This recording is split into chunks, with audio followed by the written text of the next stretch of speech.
Okay. All right. Hello, good evening. Welcome. If you're watching this on the VOD on YouTube later, then hello. Hi, my name is Ashley. I'm a character and creature concept artist and sculptor, designer, 3D artist in general, whatever you want. And on these specific segments, usually what I do is I take a sphere and I mash it around into a whole bunch of different shapes and kind of just go with the flow. There's not really like any specific reference that we're going off of or anything like that. We're just having fun. It's just vibes.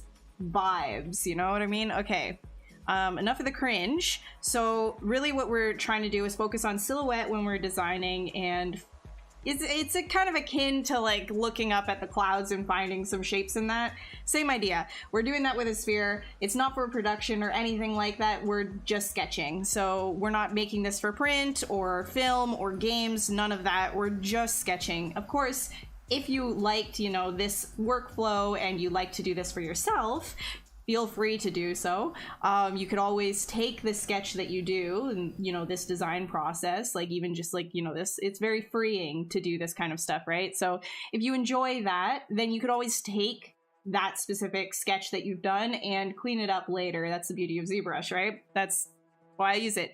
So yeah, so without further ado, I'll probably get started here. If you have any questions as we're going, feel free to ask. And if you're watching this on the VOD, like I said earlier, and address all of you guys, then feel free to reach out on any of my socials if you have any of the questions of my workflow or, you know, anything that I'm doing weird in your opinion. You want to know why? Socials. Yo, what's up, guys? How are you guys doing? Hi, Reaper. Hi, Bubbles. Oh my god. What's up, guys? Okay.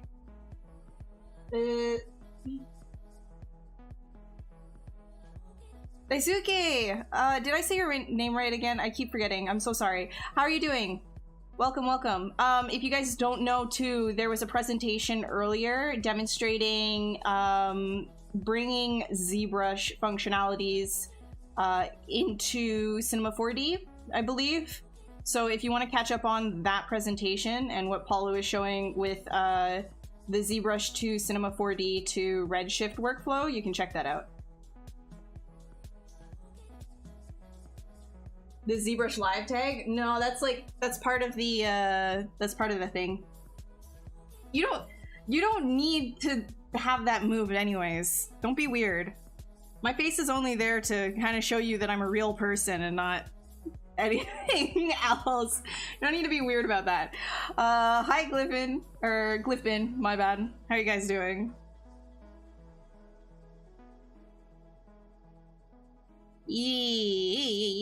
So a lot of the time when I start doing stuff, I end up just like moving stuff around in big shapes.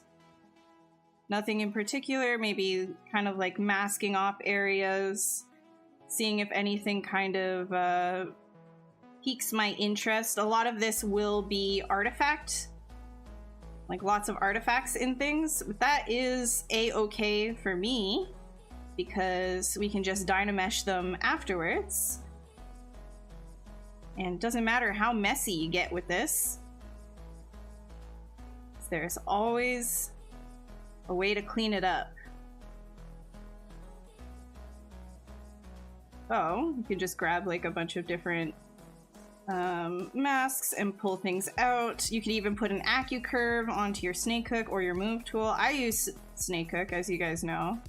I like using snake hook because it is fast.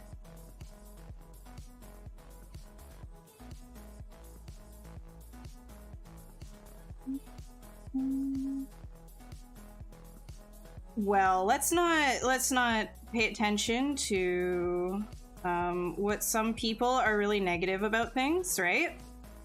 They're really negative about things, and a lot of the time people get really apocalyptic, you know, like really like doom and gloom about stuff when they don't really understand what's going on.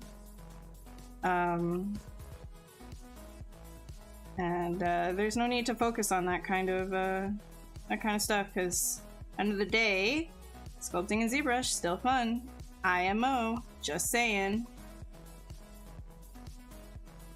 You didn't like what you saw, that's it's whatever, but we here now.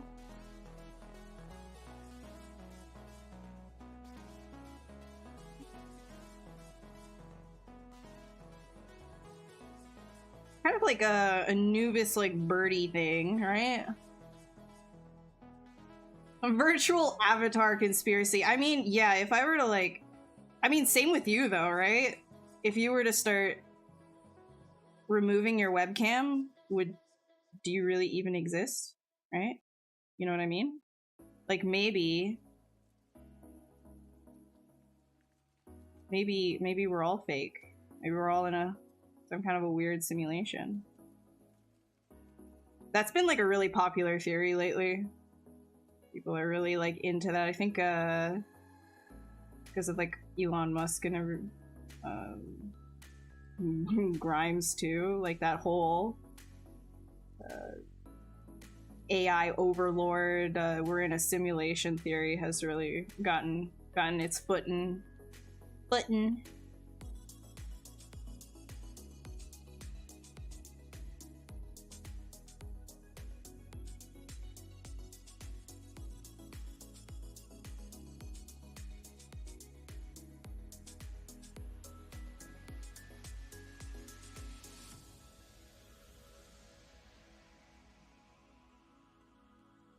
Okay, I'm going to add a sphere here, just so that we can start working on a body of some kind. Got symmetry on that.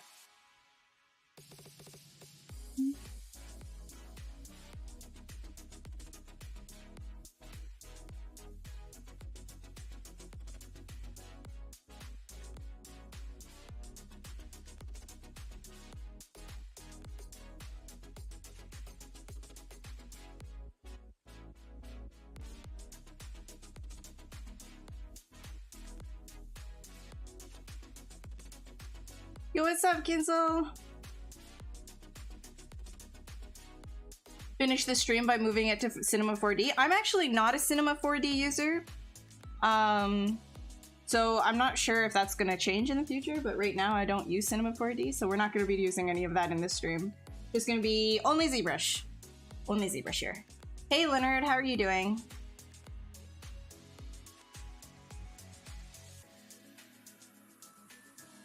Hi Tyler. Yeah, I always use Snake Hook. That's I don't use anything, any move brushes otherwise. Use Snake Hook, and then if I want to do like move topological, I'll just do it by like auto group polygroup, and then I'll like use this slider that I have up here, mask by polygroups, and I'll just move it around like that. Like, yeah.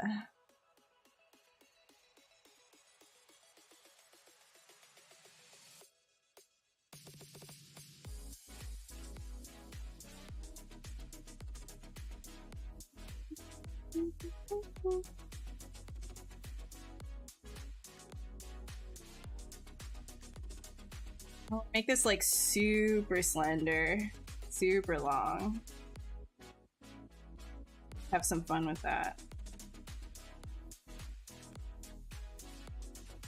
And kind of reminiscent to what I was already doing with the jackal. My idea of like what a jackal is, so I'm gonna probably change this up. I'd already done like a kind of like more bird-like, raptor-like idea of like a halo jackal sketch the other month. I'm thinking this one will be a little bit different, like in terms of maybe like we'll see. Maybe even more reptile in there. We'll see. Just letting it go as is.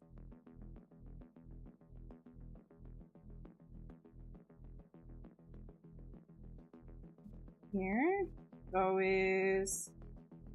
No. Okay.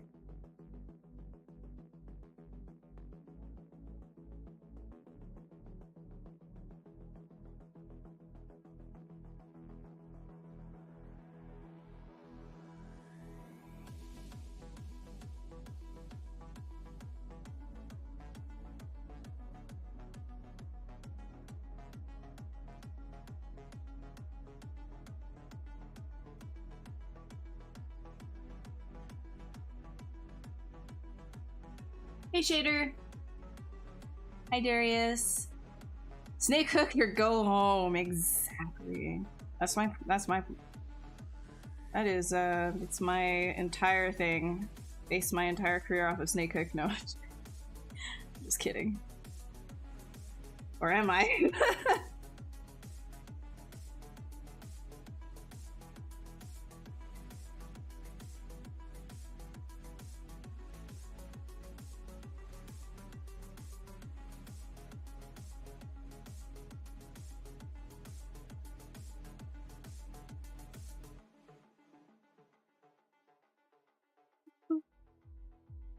Alright. Need to play around with this right here. Man, if you're like stressing out about the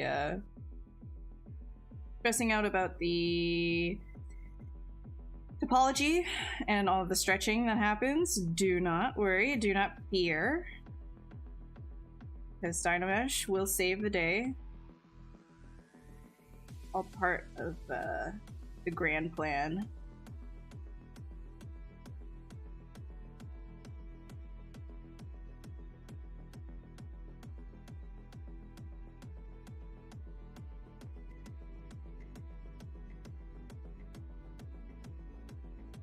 Okay. Do we want this to be just like a neck or...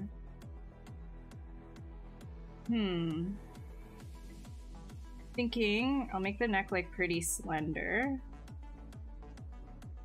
And then it'll be kind of more, I think, crane-like. Usually it's like roosters and chickens and things like that. Like the idea of maybe making this more crane-like. Yeah.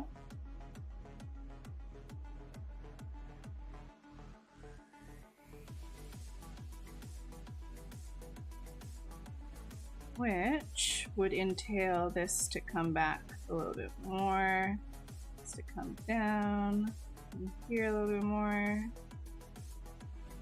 Okay. And then I will append another spear, bring that over here. That rhymes. Spear over here. Hehe.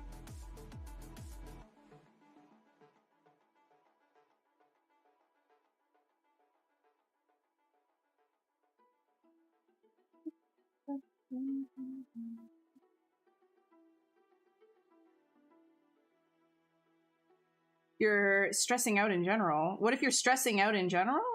Oh, not just about the topology? Well, then I'm not really sure. Maybe you should try some dynameshing some stuff. Maybe it'll help your stress. Yeah. Usually I go with like, I don't know, I find that that's one of like the default things when it comes to birds for me is I'll go with like a rooster type thing. I'm gonna try to actively change that type of bird. It's usually like a you know, design preference. It's because like I really like head frills and things like that when it comes to creatures.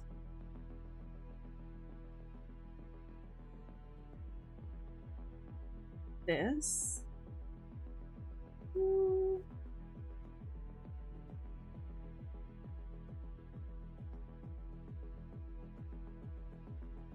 I can do something interesting here.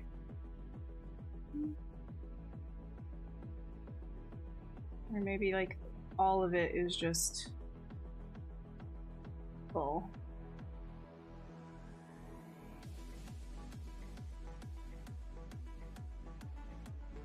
Could be interesting.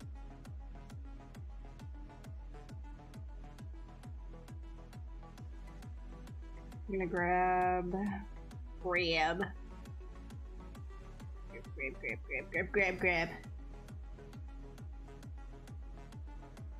Yeah, it's good logic, right? I mean, if something de-stresses you in a different way, then maybe it will work for everything. I'm just being lazy and not giving actual advice.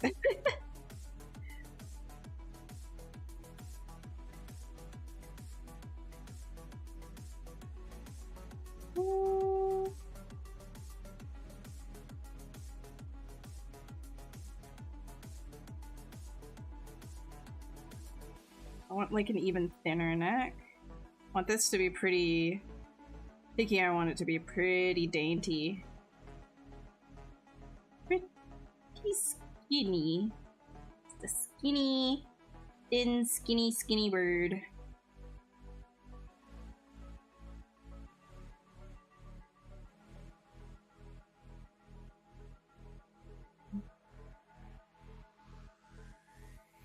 Bring that back down.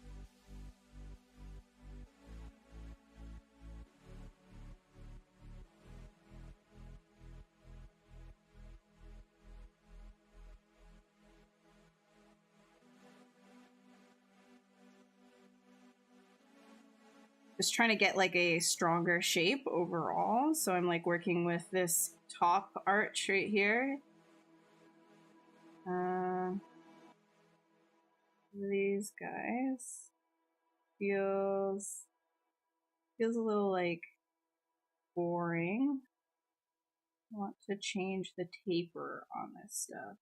I'm just feeling like maybe these corners or like frill headdress things. We'll figure out what exactly those are in a second. But kind of want to like move them around a bit. I can get something a little bit.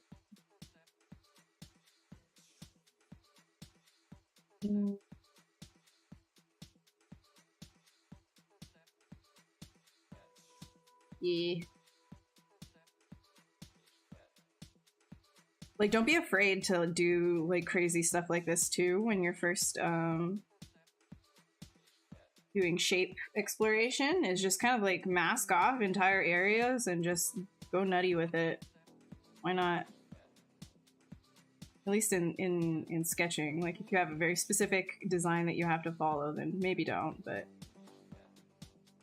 you know. If you're just concepting for the sake of it, why not?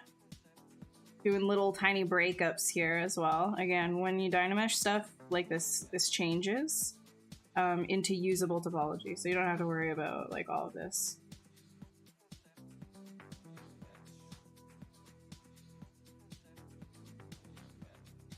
Hey Eric, what's up? Egret. Oh yeah, egrets. Totally forgot about that bird. Yeah, I can see that. I can see that. Yo, what's up, Pepe? How's it going?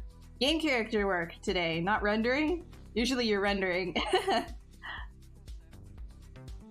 Animal anatomy. So I don't have specific resources because usually when it comes to learning animal anatomy, I'm very much the type of person that will just kind of, if I'm doing something that is a specific animal, I will go and search up images for said animal. I also have like basic like, you know, animal anatomy statues from 3D Total. So like if I'm really stuck on something, if it's canine related or whatever, I can pull this up and just kind of get a general idea of it. But if I need something a little bit more in depth, obviously then I would want to look that up.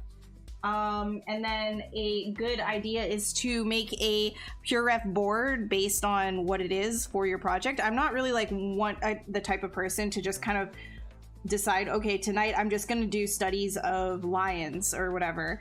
If it's for a specific project that I'm doing, then I will have lion images up there and learn as I'm doing the project, but I won't be actively doing one specific animal at a time or anything like that. If that is the way that you prefer to do it though, then I guess like check out statues like that if you can afford it. If not, there are different anatomy resources. Like some people share their egg crochets on ArtStation as well. Like there's downloadable models and things like that. A big one that you can look up is just egg crochets, animal egg crochets. You might be able to find more information about like other artists that'll do that for you as well. Well, not for you, but you can find models that are already kind of like busted up or busted. Man, I am butchering the way I'm talking today. I'm sorry. But like a crochet basically means that half of the sculpt is showing the skeletal muscle structure underneath and the other is the skin, right? So it's kind of like a slice through, and those are very useful for animal anatomy as well. But the biggest thing that a lot of people kind of miss is knowing your human anatomy really goes a long way into understanding animal anatomy as well. It's not 100% the same, and you should learn animal anatomy, do animal studies if you're doing it the way that I do it, then like, you know, per project basis, but you should get your human anatomy because that does translate over to other mammals.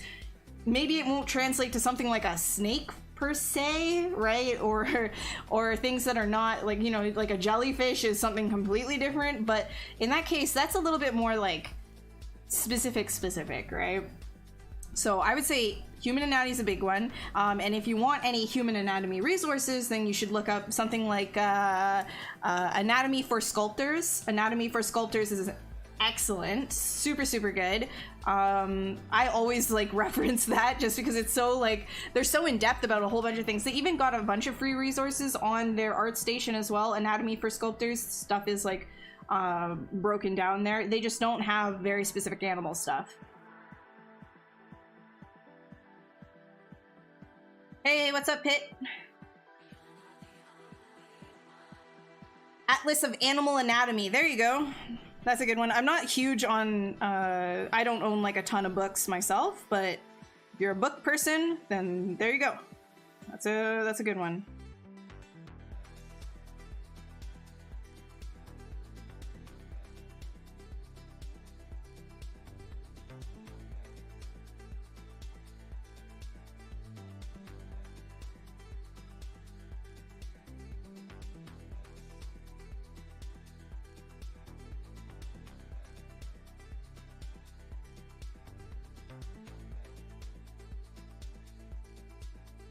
Okay, I'm gonna put in some arms. I'm gonna do it.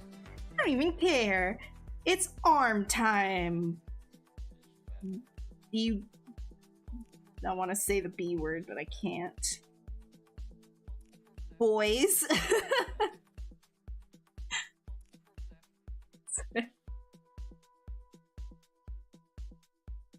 How do you go about figuring out the anatomy if you're working on alien creatures or something that doesn't have an existing comparison? Okay, so that's kind of a loaded question because it's very open-ended. It really depends on what kind of an alien creature you're going off of. Like, let's say you're going to go off of an alien that is based humanoid, a humanoid-like alien, and you have other aspects of it. First of all, you have to start trying to think outside of the box, right?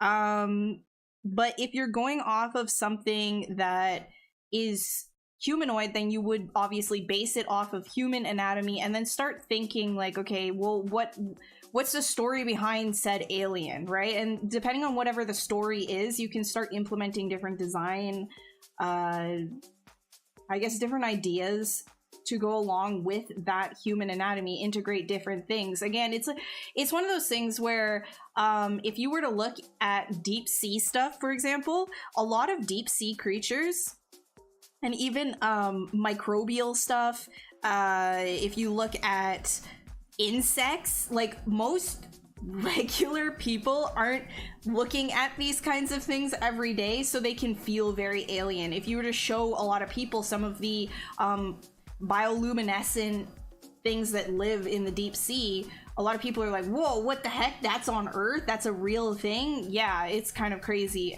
because they're not like everyday animals or whatever. And so you can take aspects of these things that are more rare for the average person and implement them into the design that you're doing. It's a little bit difficult to kind of just like out of absolutely thin air just create something, because our imagination is based off of everything that we've seen. So in order to get stronger designs for like alien creatures, one, you need to know the story, like what is this alien doing, where is it coming from, etc., and then build off of that. But if you're sketching the way that I'm doing it, then just base it off of silhouette and things like that. Look at a whole bunch of different references throughout your day, every day, just like really niche kind of things, and it kind of gets ingrained into the back of your mind, right? And there's no real limit as to what you can turn into an alien or a creature design if you really think about it. Now again, if you're in production, that's completely different, but your own thing, that's like totally up to your imagination. I mean, if you really wanted, you could take something like this, You'd be like, okay, my challenge is to take this spray bottle here and turn this into like an alien type creature. And you probably could. You could start thinking about all kinds of things to mess around with to make this into an alien, right? And that's sort of the same thing. Like if you really want to get like really out of the box, you don't necessarily only need to have organic things. You could start thinking, okay, well, what if like it was more of like a tree monster, but the tree was actually like kelp, and like kelp could fly or something like that, right? Like things could get really, really fucking weird. You could even do inanimate objects. Like you've got like a tripod for a camera. I'm sorry, I'm just looking over my room to try and grab like just ideas. It's just like a camera tripod. You just use that and then kind of create, I mean, the tripod aliens exist, right?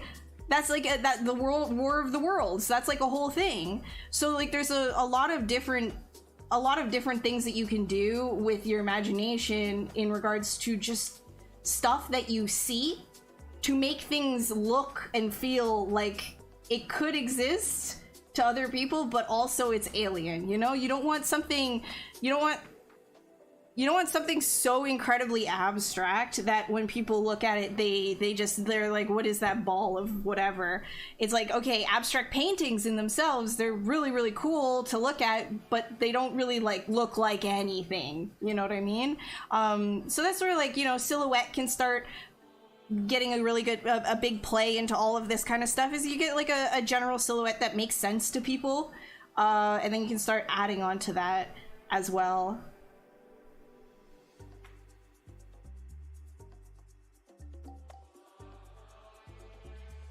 Yeah, okay.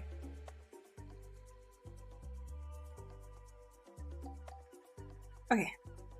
Birds with arms, baby. Let's go.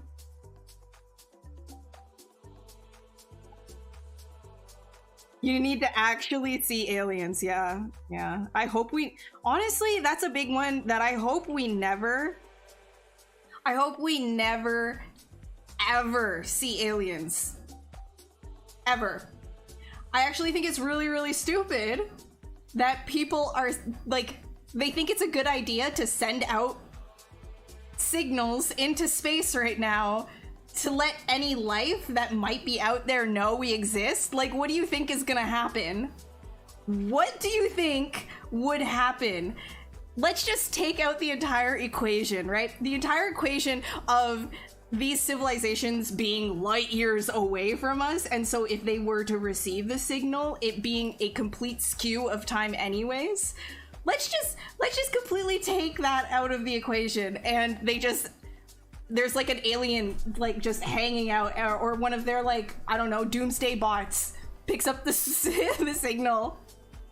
Like if they're gonna be like, oh look, a bunch of like primitives not worthy of our time, leave them alone, or they're gonna be like a little bit bigger brain and be like, oh, they're advancing pretty quickly, we should send over some like, I don't know, apocalypse bots just to get rid of it so that they don't cause like an issue like 1,000 years from now or something like that. You know, like what do you think is gonna happen? They're not gonna just come over here and uplift us.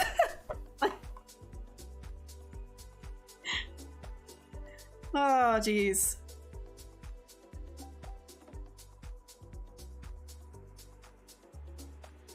Like a new real world Stellaris. Yeah, like actually though, except we don't have space tech to actually do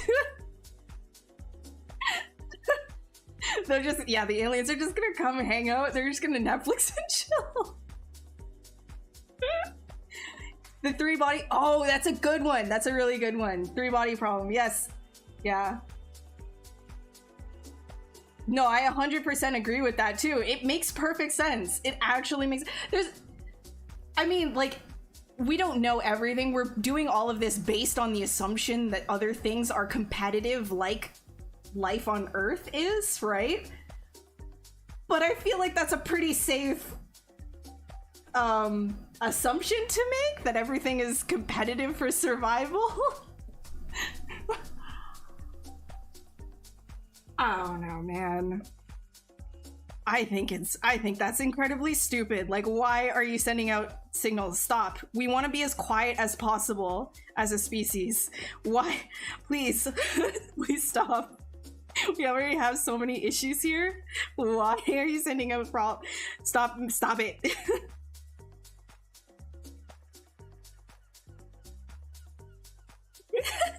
Read Yelp reviews, dude. Oh my god. They hear our music and they're actually like,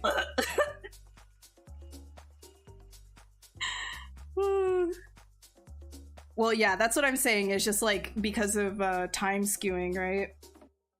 Oh, geez. It's just such a... Like, what's the point? Focus on getting like your the telescope game is pretty fun, right? Like getting even the James Webb telescope, that's super exciting. But beyond that, like, ah, jeez. I can see, like, so there's probably some, like, you know, some people out there that are just like, I don't mind if everyone just is eliminated by an alien species. As long as I get to see that they exist before I die, then I'm willing to sacrifice.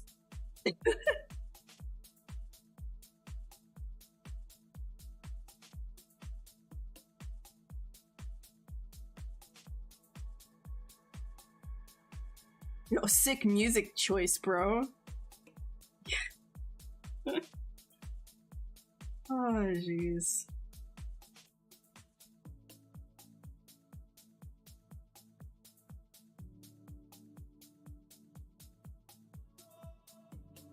All right, sorry, I got sidetracked.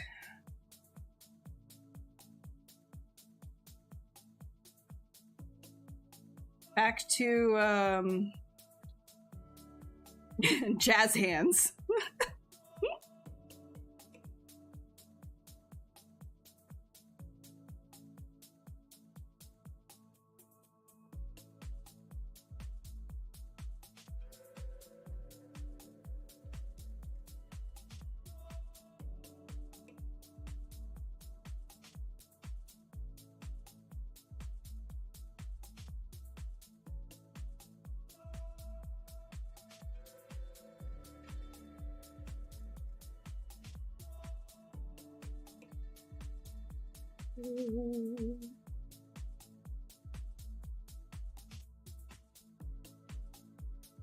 My giant glasses. Yeah, they're I'm Waldo. You found me.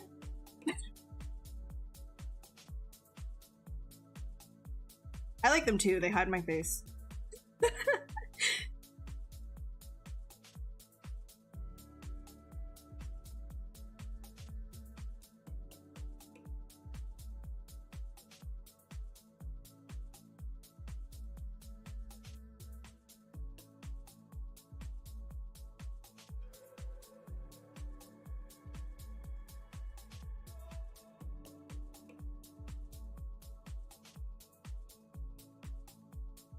Oh yeah, Netflix has just tanked recently. I don't really like talking about stocks though, because none of that even matters and it's all just BS anyways, so what? Nah. The world would benefit from the loss of the population. Overpopulation? Okay, see, I find the overpopulation thing very weird to talk about. Like, a lot of people like to say that the reason why a lot of people are like, you know, there's world hunger or whatever is because of overpopulation, but that's not even true. A lot of it has to come down with actually transporting the food places. Like, there's a problem in supply chain and distribution, and right now we're not overpopulated. And to say that, oh, people need to be eviscerated in order to... That's just messed up, in my opinion. It's messed up to start talking about things that way. Like, I don't think that that's a right thing to say at all.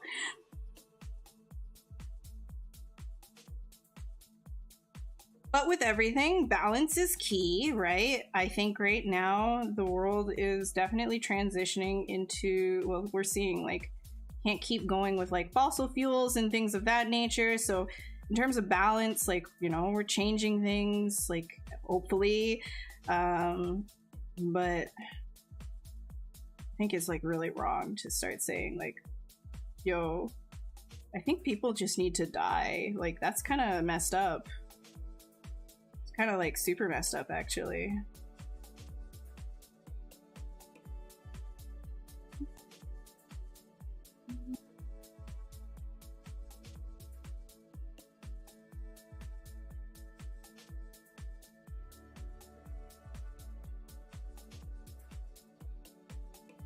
No wings? Ah, no. I'm definitely no. Yeah.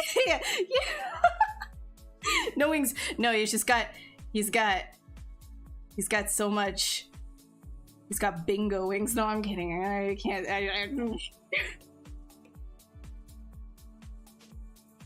Oh, okay. Just like does this with his arms. He like mimics a chicken. You know how like people go. Bah, bah, bah? Just mimics a chicken to fly. He mimes a chicken.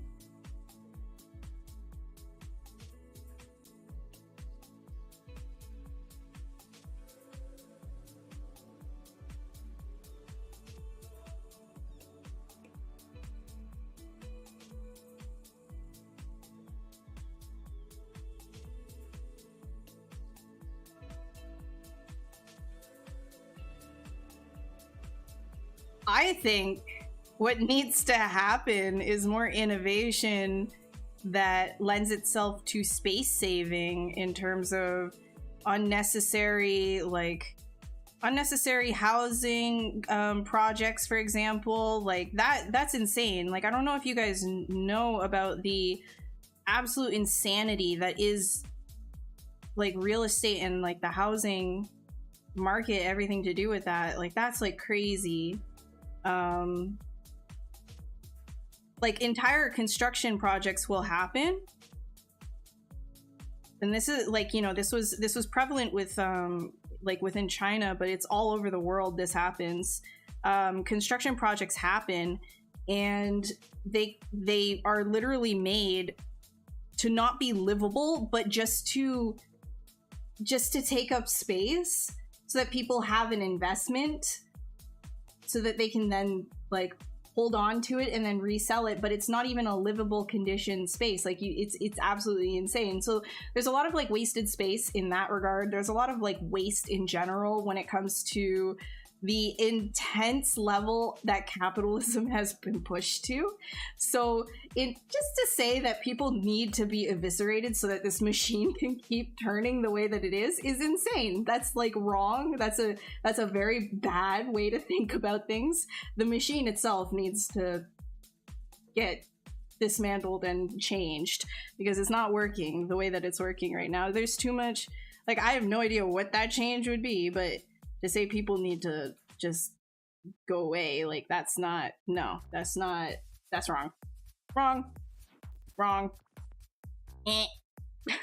Sorry. Okay, I'm gonna give him wings.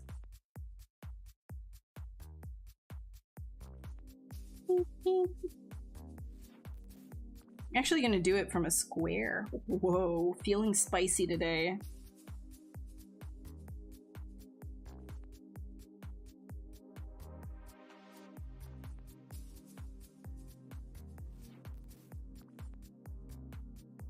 He's a plane. He's a jet fighter. Oh, I data meshed way too high. Undo, remesh it lower. There we go.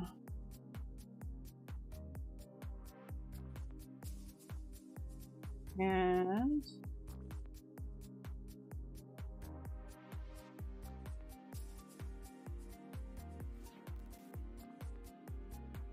I kinda...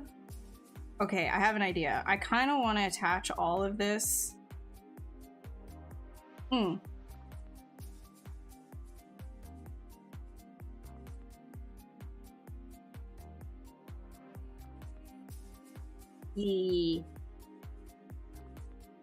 I'm gonna attach all of this together. Okay. Now I'm gonna have some fun with that. So I'm gonna like mask off right in here so I don't move all of this. And then I could start to play around with a...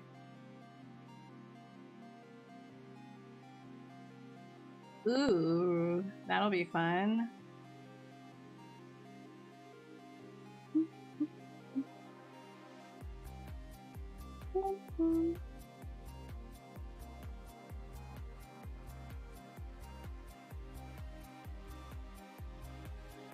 We should all live in the pyramids. Just inside of the pyramids. Yeah, that would not fly at all.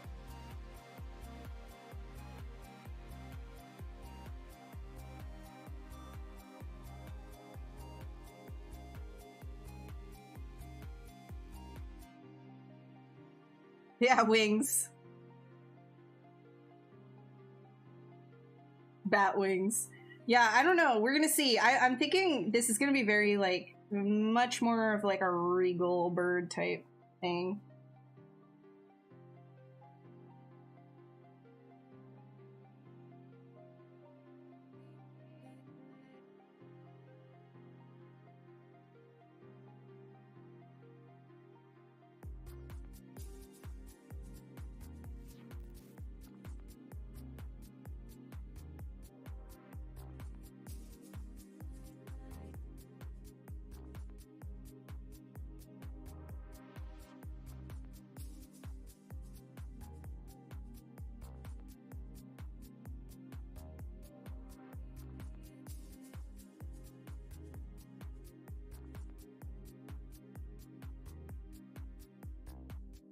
Perhaps not that long. Dynamesh again, so we have lower resolution to work off of, and I can just like smooth this stuff. Schmoof.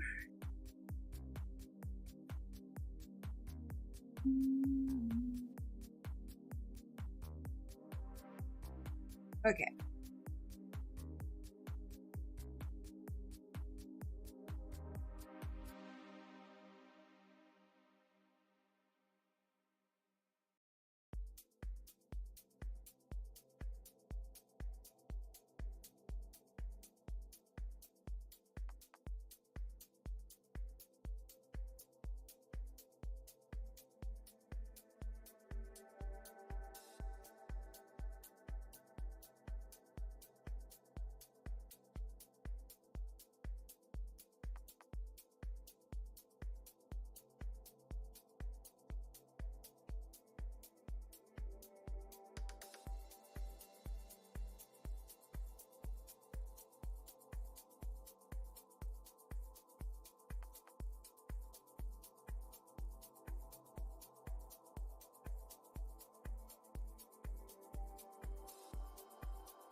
Okay, so that happens sometimes if you have you don't have select rectangle on. Let me do doubles just so I can see what's going on here. Are they all the same polygroup? Yeah, they are. Where am I missing a piece? Ah, there you sneaky bugger. Get out of here. Could have done this with a plane, but now I'm just fixing things, going back and forth. This good? No, not yet. Where is it? Where is it? Where is it? Ooh, there. Keep it connected. Ah, sneaky bugger.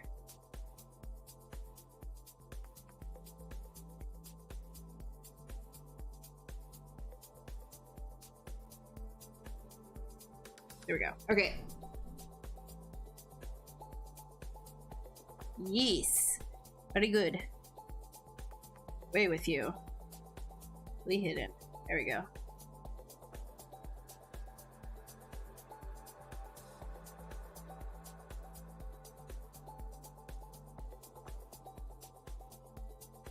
Yo,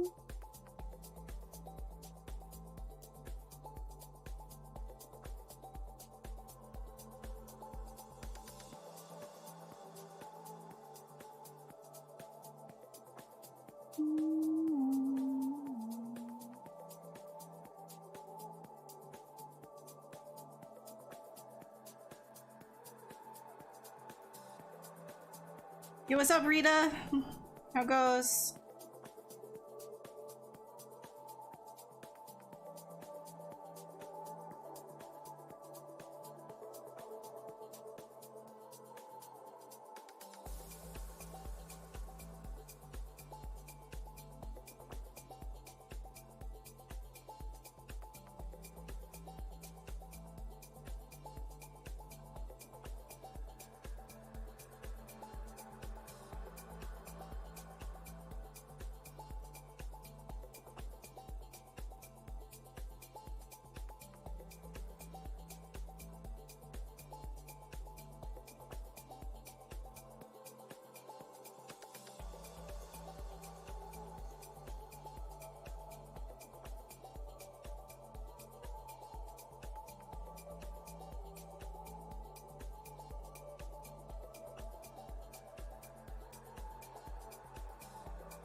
What do you think on the news for rendering on Cinema 4D and Redshift? I don't have very many thoughts. Brain kind of empty on that right now because I'm not a Cinema 4D user personally. I'm sure it is exciting for anybody who does use Cinema 4D that wants to implement sculpting and rendering to their workflow, right? But I don't use that personally right now, so I kind of brain empty. Like a long tail dress, yeah. It's nice and messy dress.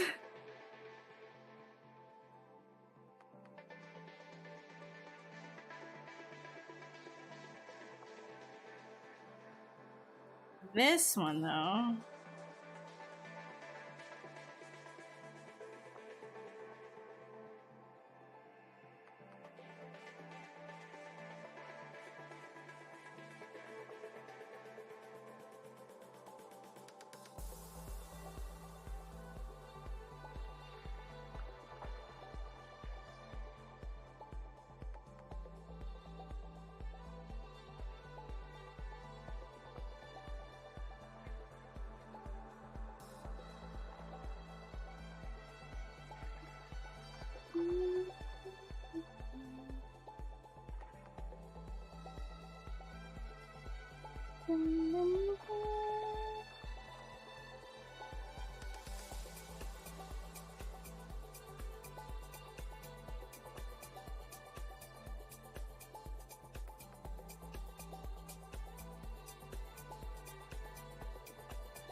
Heyo, what's up, Luke Duke? How goes?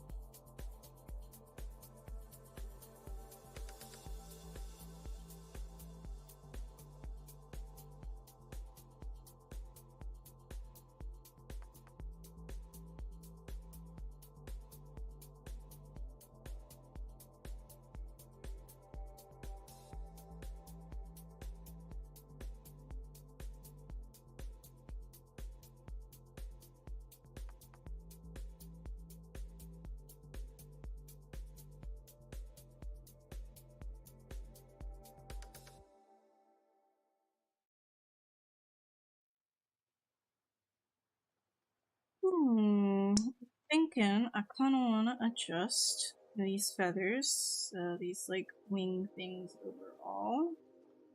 Which is why I like having them all messy and like as a plane like this, just so I can figure out what it is that I want to do with it.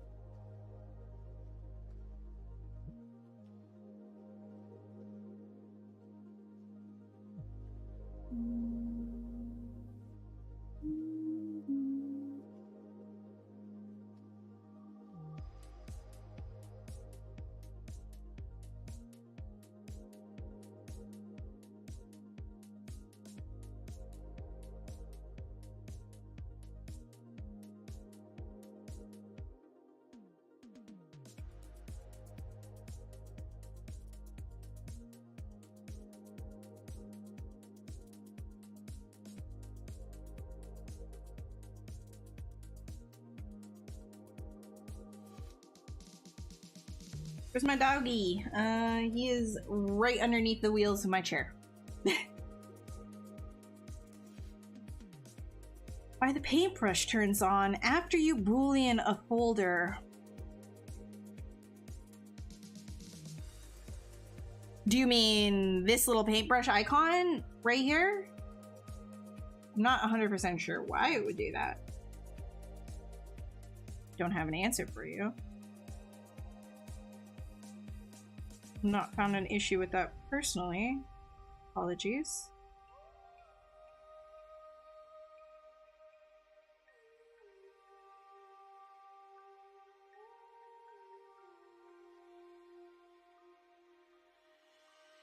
Why do I prefer the snake hook to the move brush? It's a lot faster and it doesn't have like a constraint on it. The move brush has a constraint.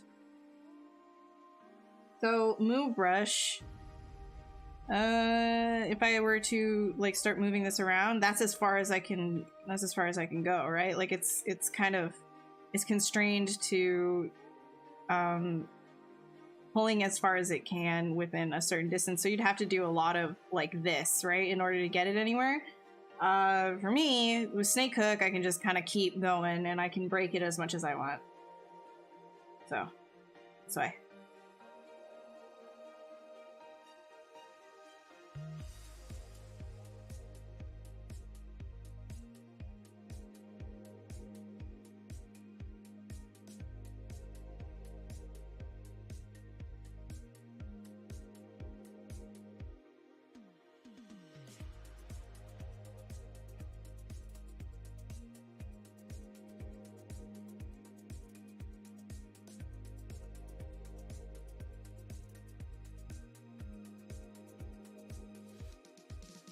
Yeah, actually I decided against these. I don't like these wings. I'm gonna kill it. Let me try something else.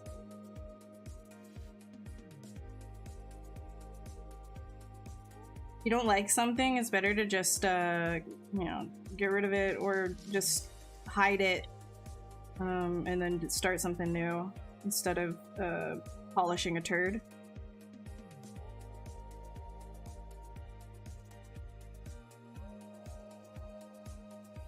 No turd polishing. Oh yeah, and I, as you can see, I get in there with the knife curve brush sometimes just to create really strong angles.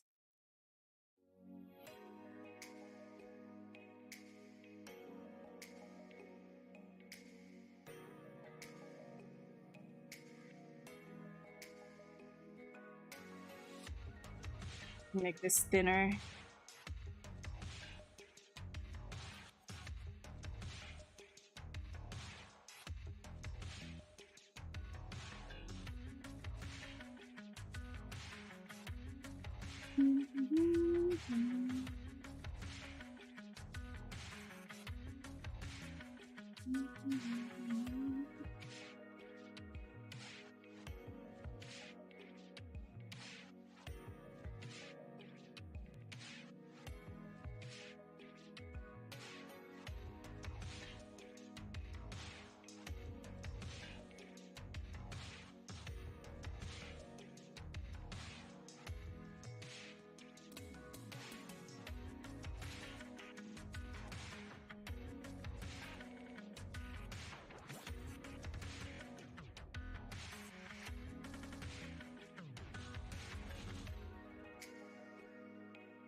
I'm not gonna fight the bird anatomy here. I'm gonna go along with it. So their shoulders actually are forward facing. Sort of like down.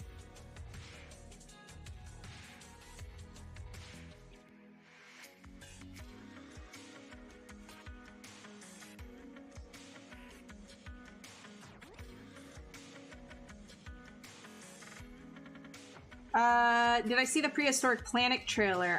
Yes! Oh my god! The Carnotaurus is my favorite dinosaur. It's actually my favorite because of its tiny little stub hands. I love that. That is just like classic meme material. I'm so excited. Did you guys hear though? People are saying that those dinosaurs are woke. I thought that was the funniest thing ever. I had such a good laugh about that.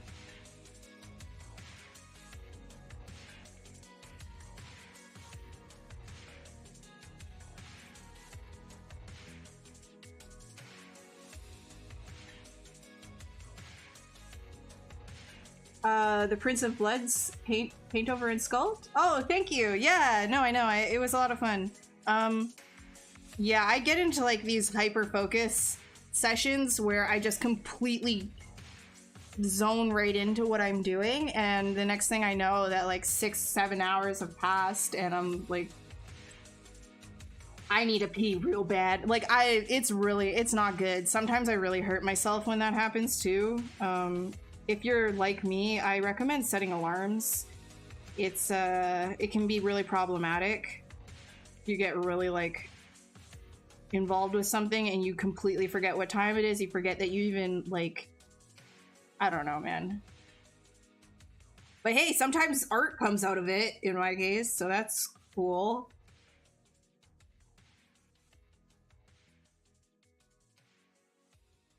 I did. I posted at such a stupid hour. I need to stop doing that as well, because then no one sees my stuff. It's so funny. Yeah, guys. Okay, sorry. I did this thing the other night and I posted it at like a really stupid hour. Let me see if I could can't really fit it. Okay, there. Here, this is the latest one that I did. So this is the kind of stuff that like, I don't know. I just get like, I'll sculpt something really quick and then I'll be like, oh, I wonder what this is gonna look like rendered. And then I just kind of keep going with it like in one sitting. Like I don't get up.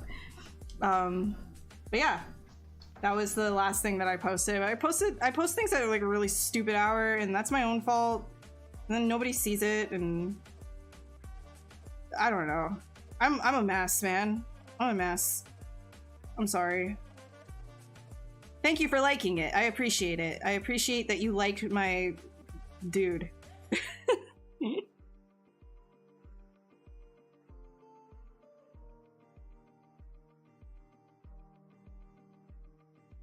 Yeah, 4 a.m. stupid, like, why are you doing this? Like, what's the point? You thought it? Woke dinosaurs. Yeah, no, okay.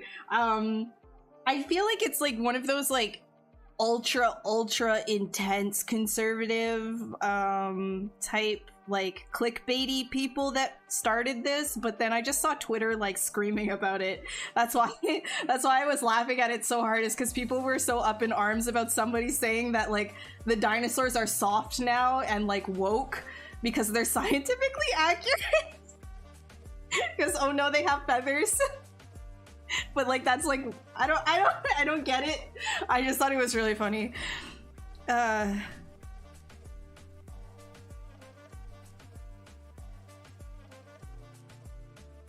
4 p.m. for some, I guess, but for the majority of people that we like that are like that hang out in stream and follow and stuff, from my statistics anyways, are not on the other side of the planet. So exactly like a 12-hour difference. Yeah, it was my stupidness anyways. I can be very dumb sometimes.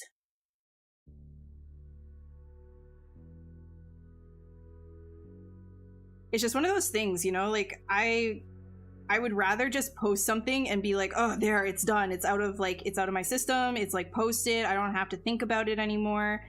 And then just like not have it be seen at all and just deal with that rather than think about, oh God, like when am I going to post this? When am I going to post this? When am I going to post this? Like, I hate that. I hate that so much. So then I always end up like posting it at stupid o'clock. Once it's done, it's like, it's up, you know?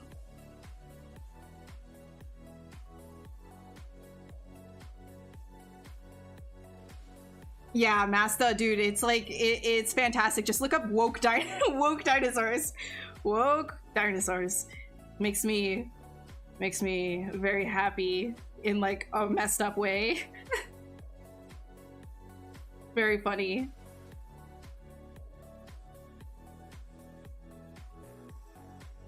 A lot of good memes came from that. Memes. Isn't that funny? Meme back in the day, like, remember people like arguing that it wasn't meme, it was meme or mem or whatever. Like people would like argue how you're supposed to like pronounce it, but like everybody's calling it a meme now. And then they also would argue that like, yo, it's not a meme. Like what you're saying is not a meme. Like that's just a joke. But like now, because so many people are like saying meme, that memes are just any kind of a joke that you post online. But really what it's supposed to be is like a format that a bunch of people pick up and use, which it still is, but then it's also like people refer to just jokes as memes. It's funny. It's funny how things evolve. Man, I'm old. Getting there. What am I even doing? I'm so off track. Okay, let's do, like was mentioned, some tail. Some of them mushy tail.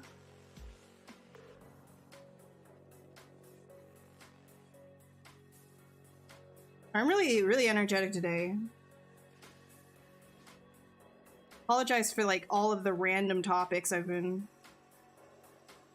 talking about. The sun's out and I have serotonin.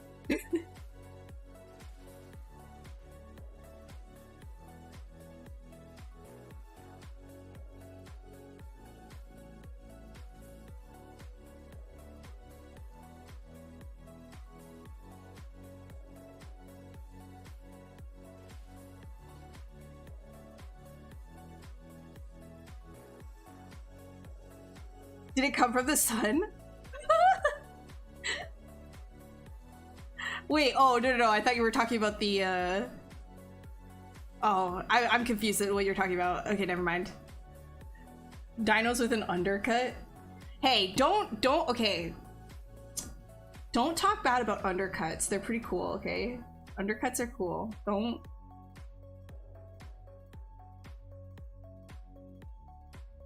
If I had more hair, I would get an undercut. Oh, the sun, like the conservative news. Okay. I know what you're talking about. Yeah. Okay. That's what I thought. Because I was talking about the sun being out right now. That you were talking about. Yes, of course, serotonin comes from the sun. Okay. Anyways, back on topic. Okay, let's talk about bird legs.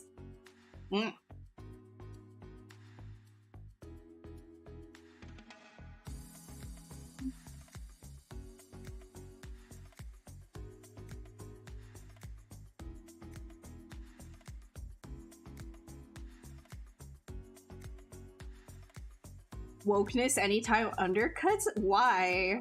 Are people just generalizing undercuts with like some, I don't know, I don't get it. I don't get it. People get offended by the weirdest things, man. How are undercuts offensive? So confused. Undercuts are cool. I guess like a lot of animated characters have undercuts now. I think that was like a trend. I've seen like a lot of like animated like if a girl is like tough in animation, for whatever reason they always like do like the dyed hair and the undercut in animation now. Maybe that's what they're memeing. Is like that like idea, like that representation of it. Like, that's kind of like a trope, I find. I think it's like toxic to just generalize anything though, so whatever.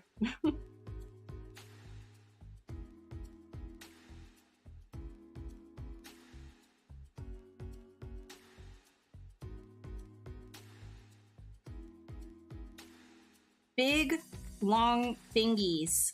Let's just like actually make these fingers really long.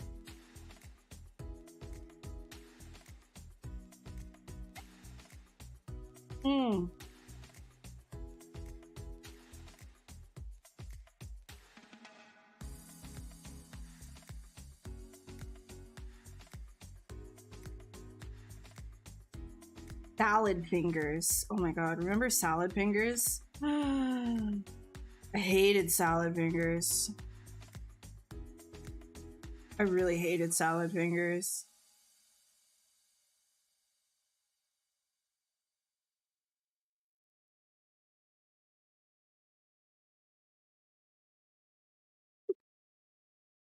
No?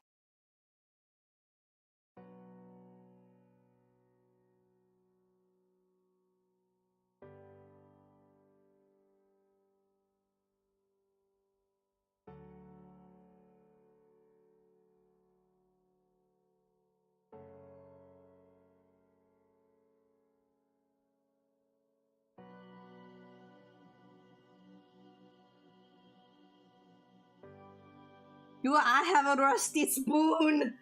No! No, I don't. Hi, Link. What's up? What is that baby emote? What is that face? That baby face? Hell.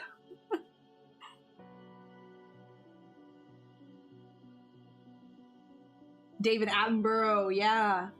The legend. Have you seen Jurassic World? Camp Cretaceous? No, I have not. I have not watched that. What platform is it on? Ugh, I don't have every single streaming service in the world. I do not care for that, personally.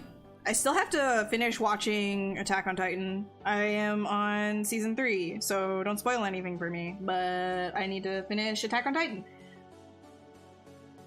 It's solid? For real? Okay. Netflix, alright. Alright. Check it out. Yeah, check it out. If I remember, try and remember. Apologize if I don't. I want to make this like really exaggerated. I should go down.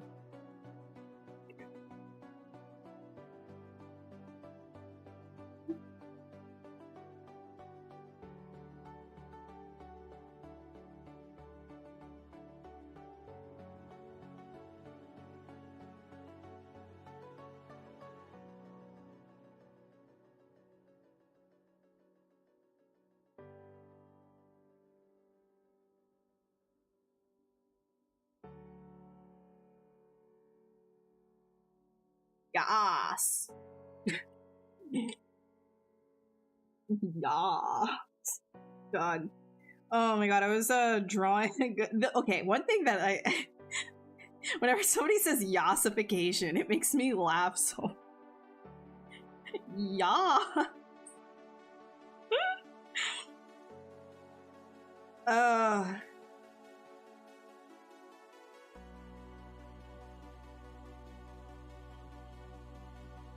Sorry, I was drawing Pokemon, like the Pokemon generator, my friend, the other night. We were just doing like a shared canvas and drawing like Pokemon. And I got the generation of like Charmander and like Gloom or something together. It was like Charoom. But the thing is, like, it didn't look like it had any legs, so I just foreshortened it. So it looked like a Yas Charmander. It had like nails and stuff.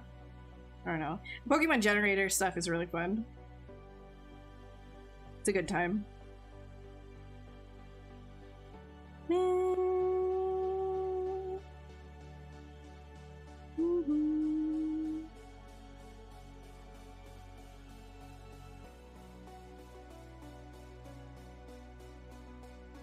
So when I Dynamesh all of this is going to turn into geometry. Keep that in mind. Like, I know some people are probably having aneurysms looking at this, I understand, but stop it. Stop it, relax. Everything's gonna be K. Just like Master Chief said. Searching for Rick and Morty the other week, could not find. Oh, Rick and Morty is like, yeah, it's weird to watch it. They're on like this...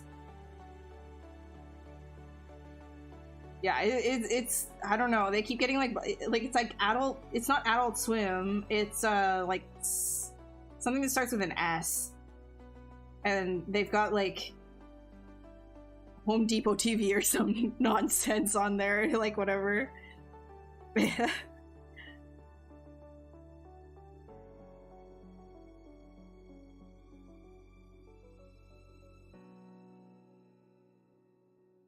The Yas Matter, yeah, like it was like if you look at the Pokemon generators and then like Charmander and Gloom together, Charoom, it's got like no legs. It doesn't have any legs. Like, okay, what do you do with that? Like, okay, I guess you could like cheat it by like foreshortening something. I don't know.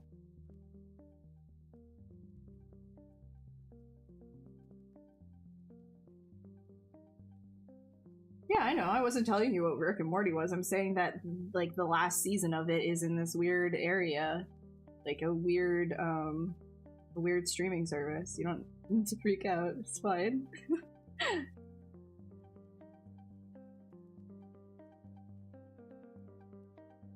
It's been out. Oh my god, Link. Oh god. Okay. You're fair and creepy then.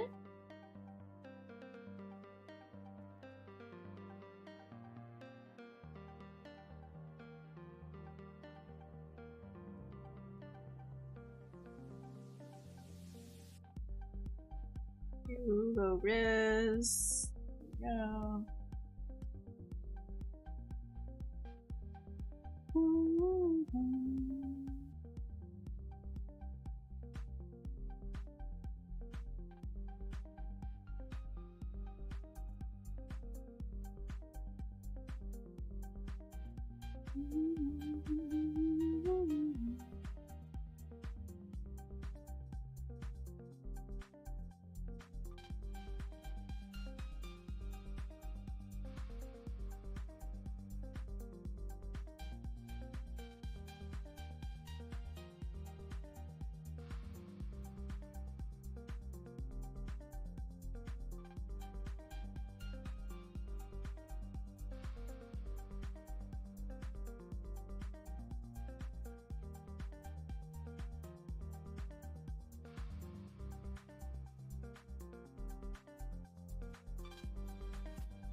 Do I print my sculpts? No. I need to get a 3D printer. I need to just like suck it up and get one. I don't know where I'd put it. I guess I could like clear some kind of space there. Maybe get like another one of these and then move my printer.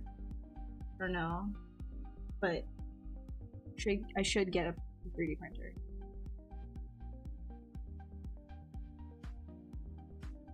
What the brushes do in detail. Sometimes you run across brushes that seem to do absolutely nothing. Oh, that's a good question. Oh. So, like, if you hold control over things, you're gonna get exactly what each one of these things do, for the most part anyways, if they're like basic stuff. If it's got like a very specific things, I guess maybe not all of them are gonna have things with it, but Blake's here has some. This is holding control, by the way. If you hover over anything, you get info palettes for it. I guess not all of it will have documentation on all of it. These ones are all my own personal brushes, but all of the basic stuff has very specific info pop-ups, but overall I can see that it's just like brush palette. Blob has one, but yeah, you can just hold control over anything inside of ZBrush and it'll give you like an info blurb on it. Like if you don't really know like what this does or this does or this does, they'll kind of all give you info on all of that, so you don't have to open the documentation all the time. But every single brush, I'm not sure if there is like very specific things on what every single brush does. I'd say if you don't really understand it, play around with it, and if it doesn't do anything for you, then maybe you don't need it in your arsenal. Are those whiskers? No. Maybe. I don't really know. They're just long thingies. What's up, Angelus? How goes? Hey, so, you guys ever have this happen to you? Where you get all like nice and Swiss cheesy like this when you Dynamesh stuff? I can tell you how to fix it. Do you want to know how to fix it? Do you want to know? I can show you. You can just go Control Z. You go to your Geometry tab, right? Under Tool, Geometry, and then you go down to Mesh Integrity, and you can check the mesh integrity to see what the heck the problem is. 19 faces with multiple references to the same vertex. Clearly, that's a problem. And 57 edges that are shared by more than 2 polygroups. Clearly an issue. But none of this really matters when you see Fix Mesh. There, it's done, and now Dynamesh again, and you're good. All you gotta do, fix. It's literally like fix button, fix. Now, if you're bringing in a mesh from like Maya and it's already like low res and you want to maintain the topology, then you don't want to click that because it's gonna delete things, so you're gonna screw up your topology. In which case, go back and figure out what you retopologized wrong. Otherwise, this is great for Dynamesh issues.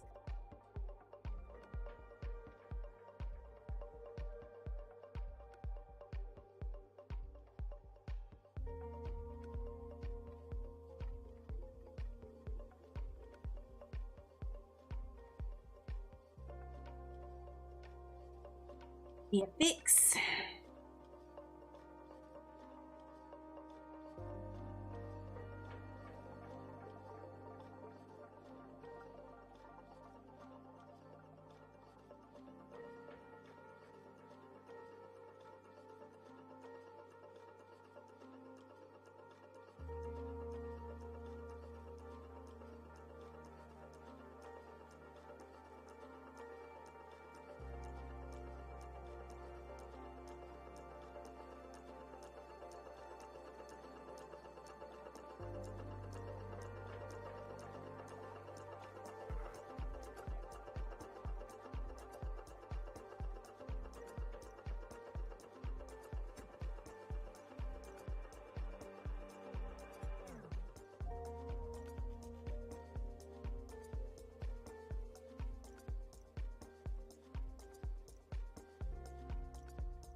Big problem? Yeah. Super easy. There's literally a button to fix it. Magic.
Getting unwelded before you put it into ZBrush, you discover you can re-weld in ZBrush? Yes.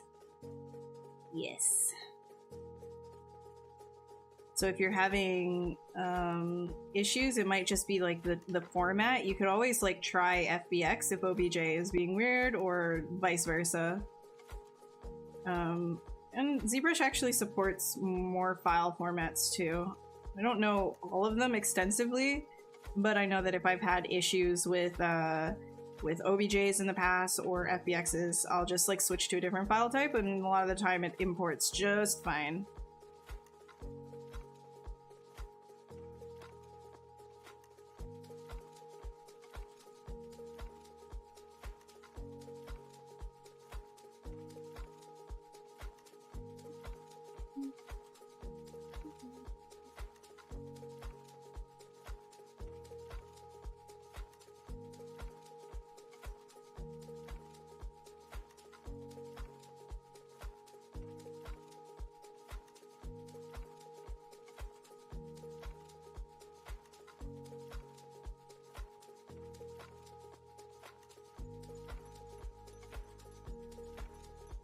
I find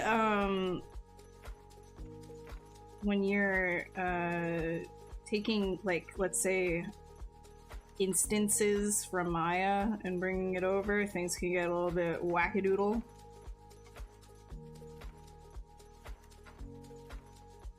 When you're saving stuff out from like an instance.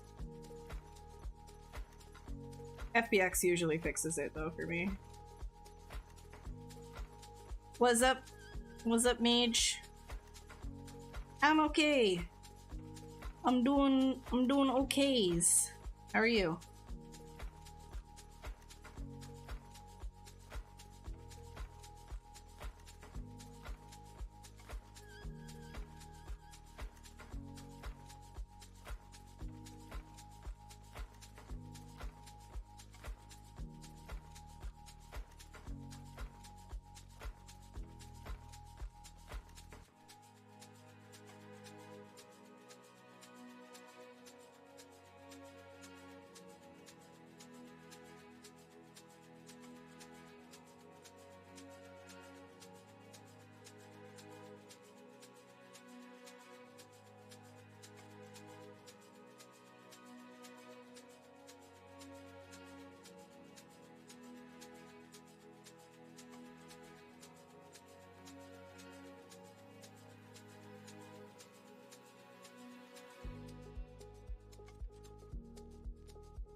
ready to learn. What do you have any questions? Otherwise, it's just a chill session, man.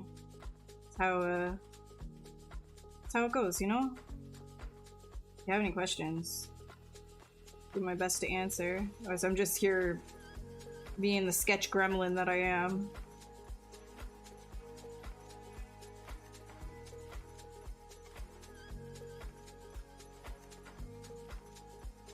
A steady hand, dude. You have no idea. Like, I'm using my whole shoulder to do this. This is not. My hand itself is not steady. The subtools need to be in a folder in order for them to load as one. Nope. No. If you're doing Boolean stuff, I'd recommend folders just to keep stuff organized. Otherwise, you don't need to use folders. You learn just from watching? Good. Just hopefully you understand that this is all just sculpting, sketching techniques rather than for sure this is what you do in your production pipelines, because it is very messy and I don't want to hear somebody being like, well, that Ashley person doesn't know what they're talking about, because all of the juniors that I hired on are like, oh my god, Ashley does it like this. Well, actually, don't make me get in trouble. You're instilling bad habits into people. This is all sketching. This is not clean. Sketchy, sketchy. Yes, I could use interpolate for something like that, but I don't want to. I like doing things by hand.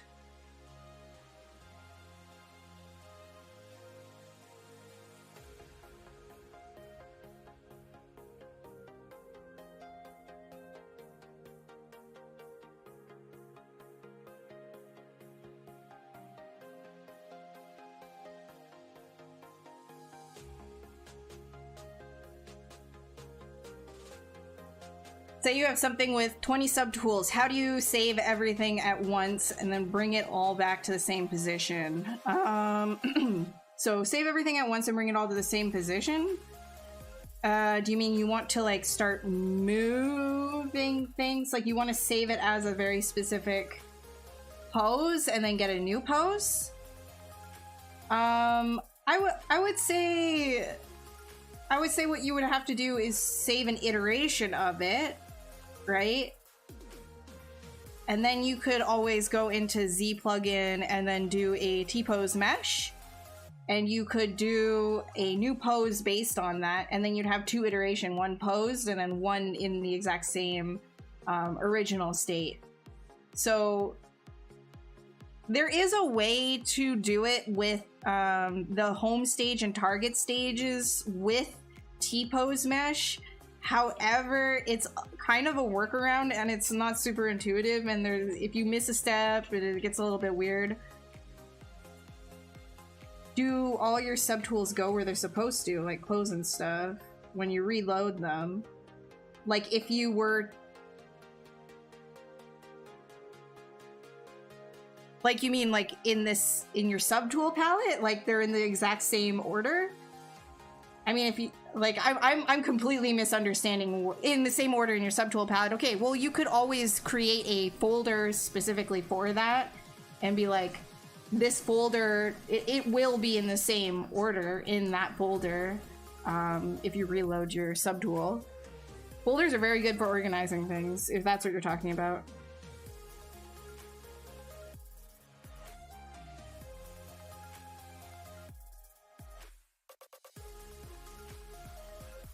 I'm sorry if that's like frustrating. I'm not understanding 100%.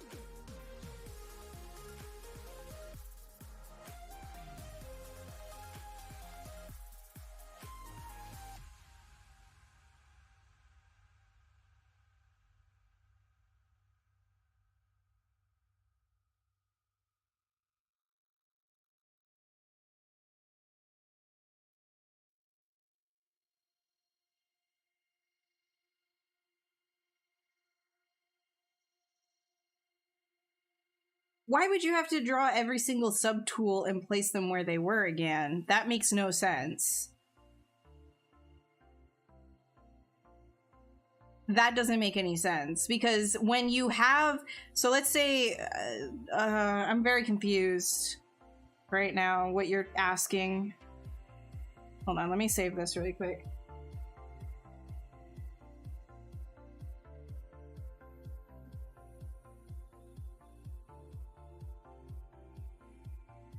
Yeah, you don't have to keep redrawing. So like I have all of these, right? So if I were to go outside of edit, switch, right? So this is like a totally new, like I'm starting new again, basically. You just have to like draw out once, press T, and now all of them are in the exact same place. Like you don't have to keep drawing them out. If you didn't press T, then you're gonna have this happening to you, right? Like where they're just but then Control N clears the canvas, T will get you the one again. You shouldn't have to redraw every single subtool individually. But when you start up, like let's say you were to save this as a subtool, if you start up ZBrush and you were to just have this and it's not even a polymesh 3D, if you load any subtool that you had, like I'm just gonna load up the blood one that I was doing, then it will automatically go into edit mode, right? Like it's already here. I didn't have to draw this. I didn't have to draw this out, right? So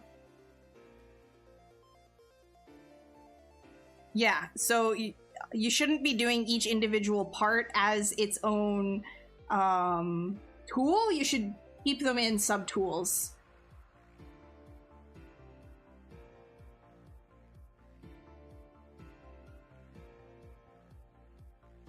Thanks, Ozone. All right, I should delete this. We all.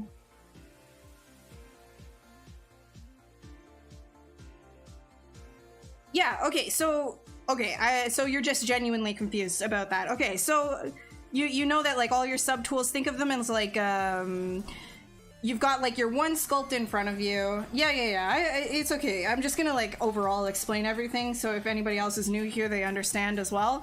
So let's say you have your actual physical sculpture in front of you. If you were to like take like a piece of clay and you've got like you're making an arm separate from the actual piece, that you would consider as a separate subtool within here. Okay, so you would have like your torso that you're working on in front of you, and then you've got like, you know, your arm, and you wanted to attach that here. It's all you can just append, create like another thing here and move that around within, right? So if I were to append inside of the subtool, it just appears right here as a different subtool, and now I can start moving it around, right?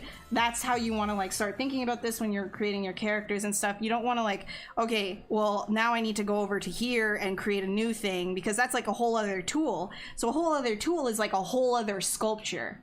So you're not just like taking the arm and putting it on your torso in front of you, you're literally turning to a new part of your desk and starting a new sculpture, if that makes any sense, right?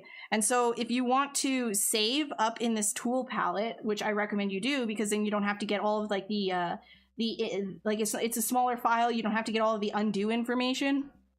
You just save as right in this tool palette, and it will save as a ZTL, but it will only save one tool at a time. So this right here, all of these subtools together, this is one tool. This entire thing right here is one tool. This like little star, this is a different tool because I'm clicking on different tools up here. But all of these inside of here, every single one of these little bits, that's a subtool within the tool, so within the project. It is a different language than like Photoshop and things like that. I understand it's a little bit confusing, but that is how it works.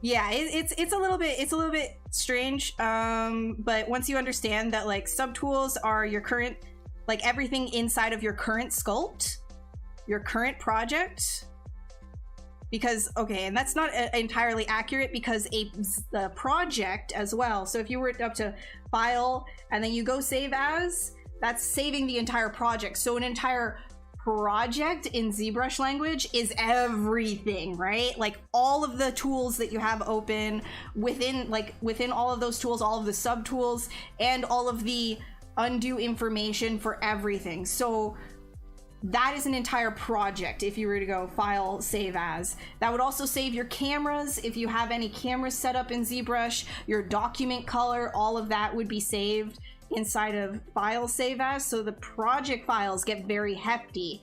However, if you're just working on one individual character, you don't need to save out all of the you know, the undo information or anything. Go into the tool palette and save as from there. I know it's a little bit weird. It's a little weird, I know, but that's how it works. So and so you can see here there's another thing, load tools from project. If you were to load tools from project, you could actually load individual tools from a project file that you save from here. A little bit more complicated if you're dealing with like really big file sets. You don't need that right now. All you need really is, when you first start, is save ZTLs. You're good if you just save ZTLs. You'll save your hard drive is gonna thank you. So just worry about one tool, just one tool, and then the subtools within that one tool.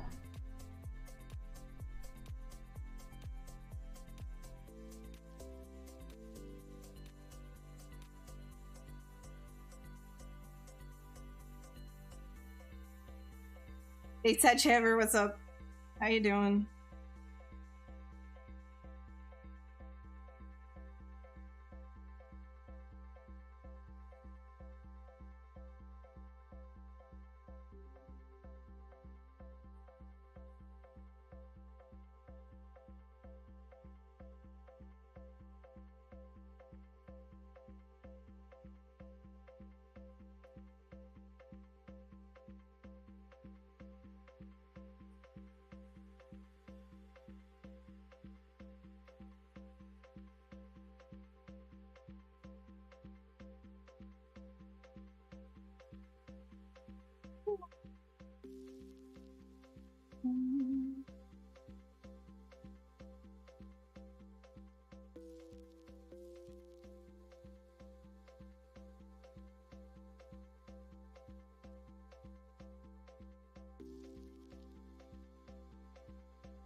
Hey Monkey, what pen do you use with the tablet? Personally, I use the one included with the tablet, Intuos Pro Medium, but you saw there's also the 3D pen. Do you have it? No, I don't have the 3D pen. I don't know if it's worth it either, because with my Cintiq, I don't use the Cintiq stylus. I use the Wacom Intuos Pro stylus with the Cintiq style, which is apparently the same, but they're not.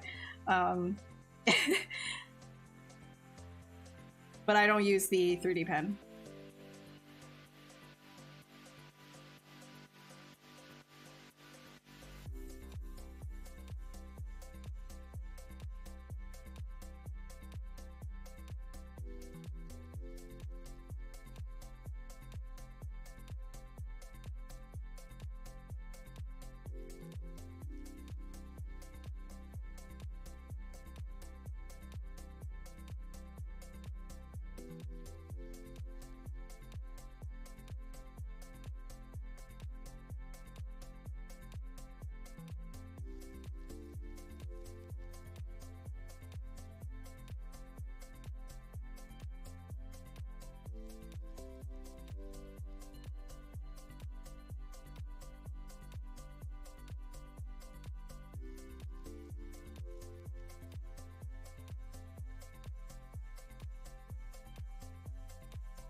Hey Agu, how are you doing?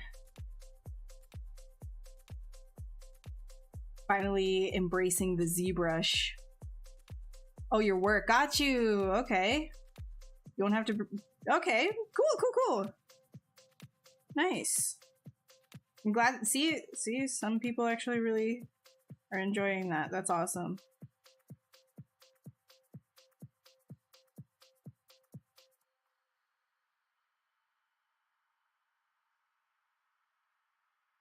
I'm so excited when there's like a little bit of tea left. No.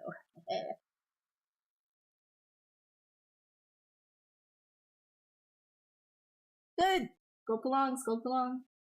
You're just chilling, sculpting. You know. It's rare. It's rare. What's up, rare? Hey, yeah. Oh my god, sorry. Okay. I'm gonna do a bit of that.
Is that a Tim's cup? No. It's a owl. Ah. Look, it's me reflected in the mug.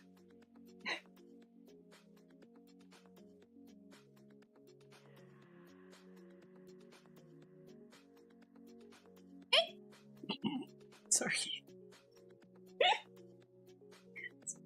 Oh my god.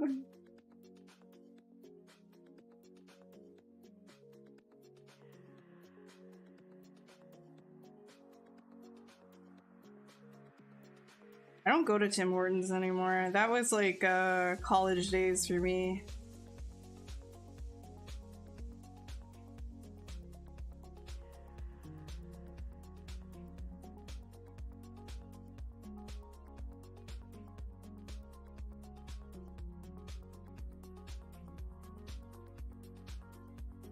Yeah, as you can see, I rest my whole arm on the Cintiq, and I don't know if you can also see right here. This is so that like my arm is always like supported, because if I don't have this, I don't know if you can see, but like always holding your arm at this is like these tiny micro movements, it busts your shoulder. I've already busted my shoulder, so like actually I had to go through a lot of physical therapy for it. Do you have tips for getting a Cintiq at a lower angle? You really hate the fatigue wall this weekend. Your swivel arm doesn't seem to go flat enough. No, because I'm somebody who deals with a lot of like physical issues with my arms.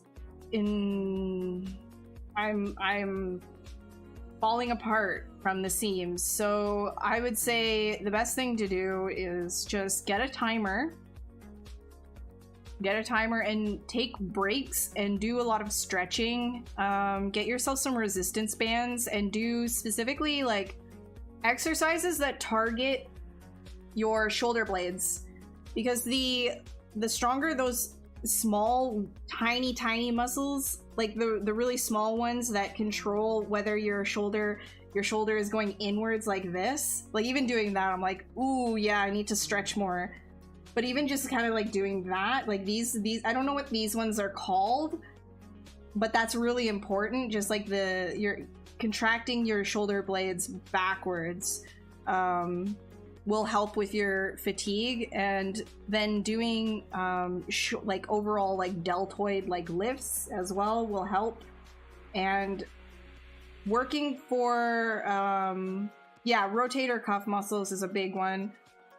Just stretches that help that resistance bands are the bigger ones as well, and just kind of like go slow at first, and every like maybe 2 hours get up and do a couple of reps of that. Not so much where you're actually hurting yourself, right? Like, because your muscles need time to relax and recoup. So yeah, I would say don't use your Cintiq at an angle that's up like that. I like to use it at like a, I don't know, I guess this is like a 45-degree angle / 50-degree angle maybe. And then I have something like this little pillow here. It goes right underneath my armpit. Nice and smelly. And it just kind of supports me, whereas my whole forearm is on the Cintiq itself. And so I do a lot of my movements like this, not tiny wrist movements, like not tiny wrist movements, but like overall like swivel with my arm.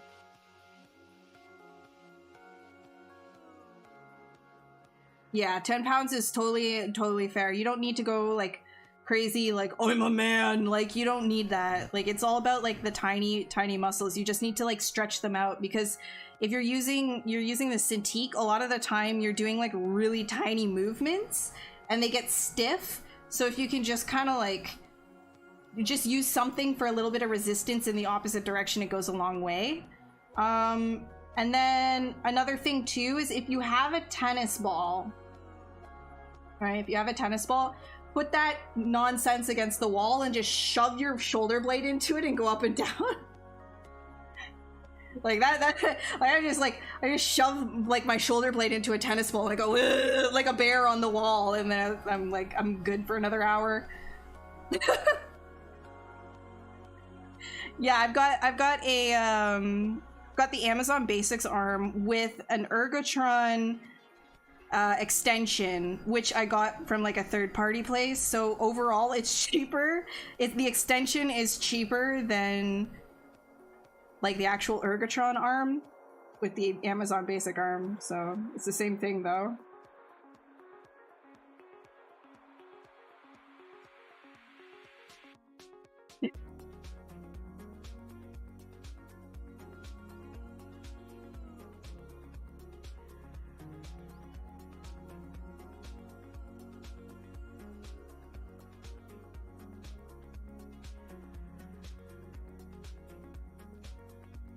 Yeah, you don't need to have the your muscles that people will not even see be absolutely jacked to the tits. Like, you don't need to go nutso bonanzo on your rotator cuff muscles. You don't need to be like 50-pound resistance for it. Like, you'd be like Spartan class, like rip people apart with just your shoulder blades like contracting. The extension arm that I got was like $40 if you find like a third-party place. I got mine from Grand and Toy. I'm sure there's like other places like that you can get it, but the ergotron extensions work with the Amazon Basic arm. Large traps. No, not large traps. Like the rotator cuff muscles only. Like the muscles underneath all of your other stuff, you know? Like everything like underneath, like in there, attached to your scapula.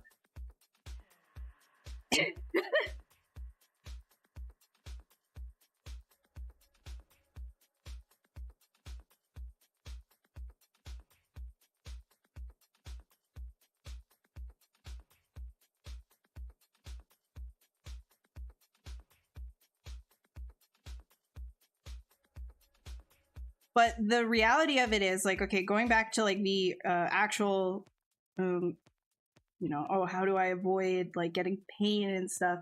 The only way to actually avoid that is to keep taking very frequent breaks. And I'm hypocritical of that. And I don't think that you should follow in my footsteps and just sit here without any timers on doing artwork, because you're going to hurt yourself, because I do hurt myself. So don't do that. Don't do that. Don't do it. You want to end your career? Okay, so here's something, right? And this is very, very serious. Again, I am trying to get better at it. Again, I have like a focus problem. So a lot of the time, like, I will just not realize that I'm like so into my art. And then the next thing I know, I can't use my arm for 2 days. That's super, super cool. That's super great, isn't it? No, it's not. So you should probably try and set up timers. As much as it sucks to get broken out of your focus and like, you know, you have a train of thought of like whatever, you need to get up and stretch to make sure that that doesn't happen. When I busted my rotator cuff from just so my whole thing with like my rotator cuff at the beginning of the pandemic was I was working out pretty frequently beforehand, and I had substantial arm muscle. Like, I was pretty good. I could do pull-ups and everything, and then I just kind of stopped and my muscles deteriorated. However, mentally I was still a strong buff girl, right? But body didn't follow suit. So I ended up overextending myself and hurting my arm. And I kind of kept working regardless. I was like, oh, it'll get better. It'll get better. And I just kind of kept working and taking painkillers, like, as I was doing my artwork. And it just totally, like, my rotator cuff was fried. So I went to like a couple of months worth of physio, and the ideal thing was just like, you need to just stop working. So the fear that I had, right? Like, there was a portion of the pandemic where I just was not doing any work, and the fear that I had that I was just going to I had to just completely stop doing this career, like, it sucked really bad. Really, really bad. So it's not worth that intense, like, oh god, I'm not worth anything if I can't do my art and all of that nonsense. Just get up and stretch. Stop being a freak, okay? You might think because you're maybe like 20 or 23 or something like that, that, oh, nothing hurts me, nothing hurts me. Just wait a couple more years and then it'll catch up to you. And you won't be laughing. You need to start stretching right now, because I wish I kept working out. I really wish I kept working out. Like, every single day, you should be doing something to keep a minimal amount of muscle mass going, at least something. You don't need to be jacked, but you need to be, like, I don't know, just do a couple of push-ups, get some resistance bands. Like, if you're doing art every single day, it's laborious. You're still doing a form of physical labor. It's a lot more mental, but it is a form of physical labor to have stamina to sit there and be doing all these tiny movements over and over again. I mean, like, if you just look at people who are serving ice cream every day, like, that's a big one. I'm sure a lot, like, your parents probably told you at some point, your friends or whatever, like, oh, this person's scooping ice cream, like, they get carpal tunnel. Okay, well, if they're constantly doing this small motion all the time, why wouldn't we have issues as well? It's the same thing. Like, you need to, like, actually be doing a little bit of like strength training every single day. It does not have to be like, I'm gonna get massive. It's just maintenance. Your body needs maintenance. And the older you get, the more it hurts if you don't do it. So you should do it.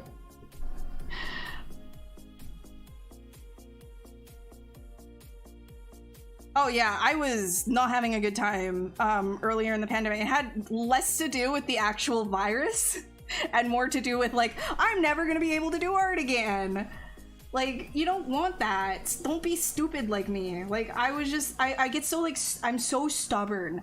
I am so stubborn about like, oh my god, I need to finish this thing. That doesn't matter if like I'm in pain or anything like that. It's just stupid. You don't need to do that. You don't need to do that. I'm also talking to myself, telling myself, hey, you don't need to do that. Set timers, get up, stretch, blah, blah, blah, blah, blah.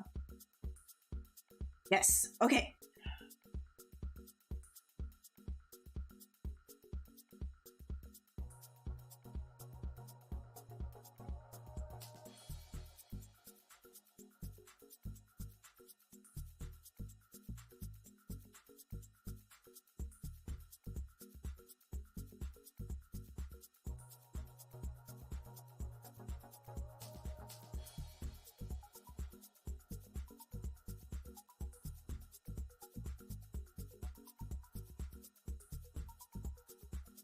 A Taurus. No, I'm not a Taurus. I am not a Taurus.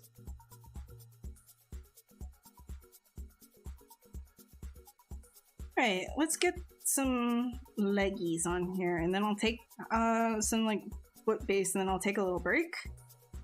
Just so that I am not eating my own words.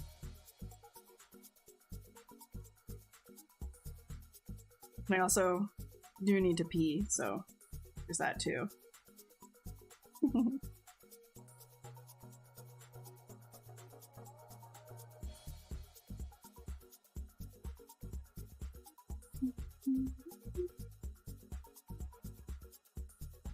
Sagittarius?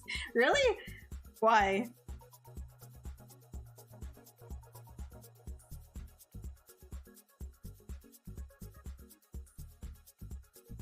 Actually, really curious. What do you actually think that what do you think they call them star signs, right?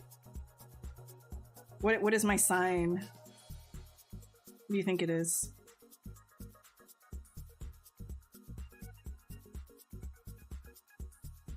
Astrology, come on guys. Sick. It's a lot of fun. It's fun. No hate. All fun.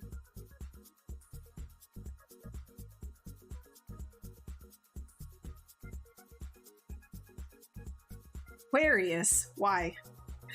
Why?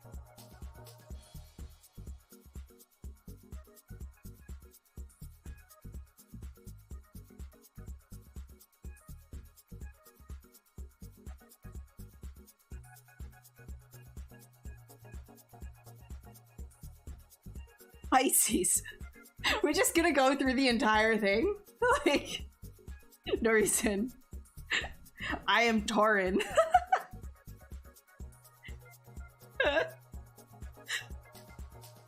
Oh my god, what am I doing? What am I even doing right now?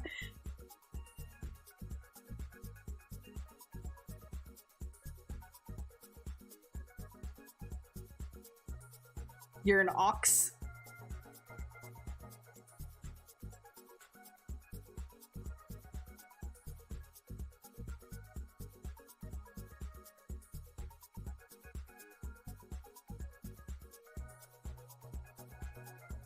What year is ox? Taurus, because I'm a Virgo and it's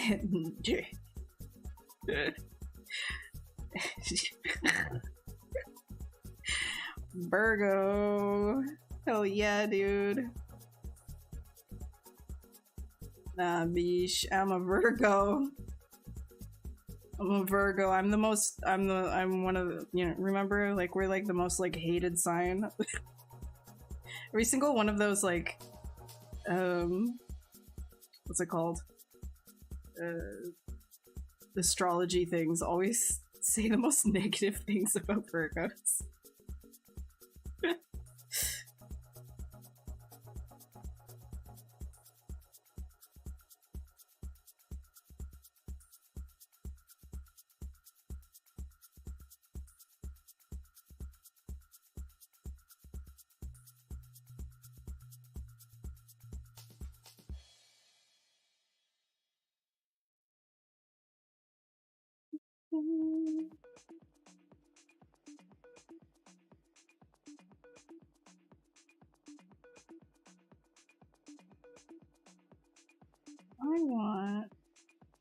Yeah, let's make this longer. Do I want kind of maybe?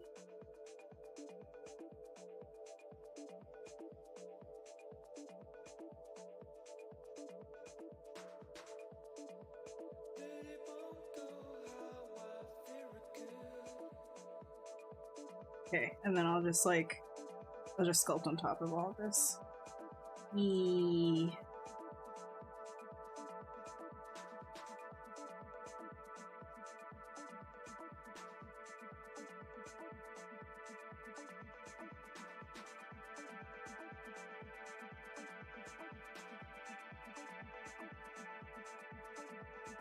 Orion, like Orion's belt. You're just the entire belt of ice shards. Year of the Snake. Tauren or Ox. Hey Ravlin, what's up? Yeah, everybody's talking about horoscopes right now.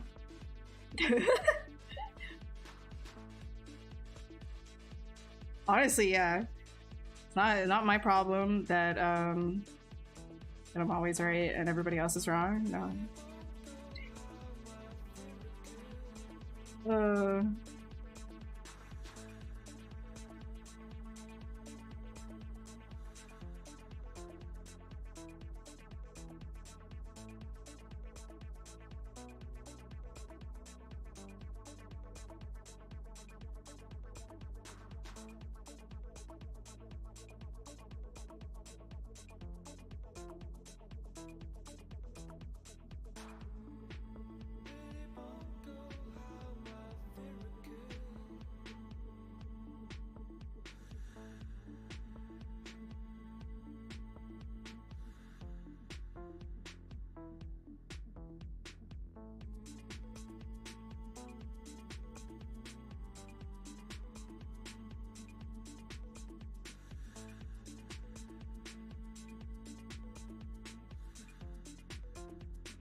Got pants on.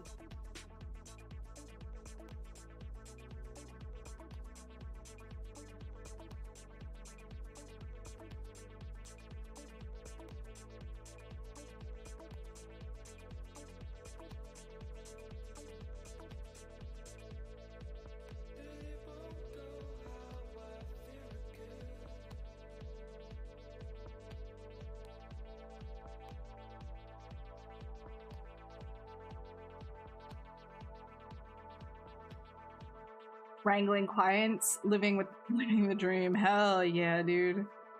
Client wrangling, my favorite. My favorite part of freelancing.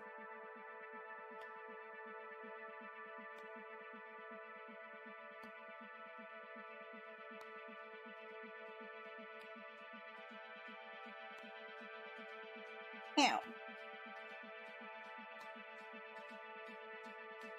Training course next week though. It's Creature FX. Nice. Ooh. That'd be cool. Okay.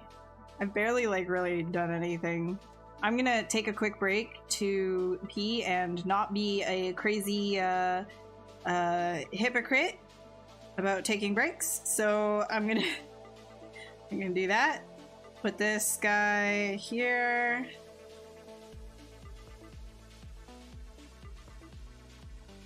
Here. Woo! Okay, and I will be back.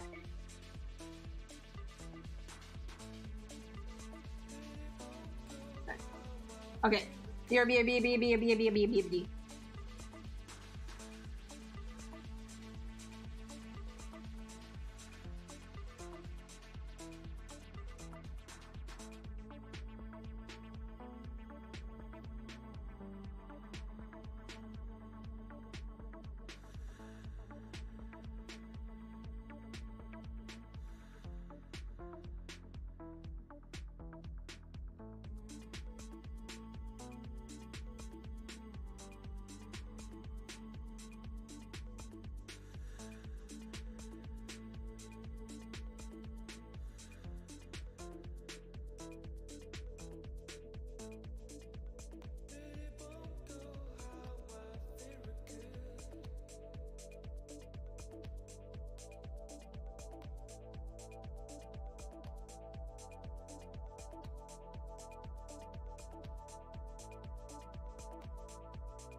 I've got one corgi for you all.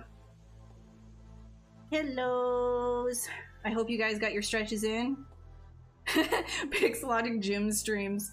Honestly, if I were streaming on my own channel, I'd probably just bring the resistance bands in here and do them like on stream, but maybe a little bit weird on the ZBrush live stream.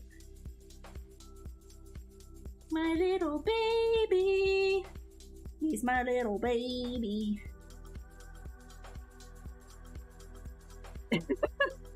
I never know, like, what else do I do other than, like, showing you, look, guys, it's Monty. He's always the same. Every stream. Potatoing. Just potato boy.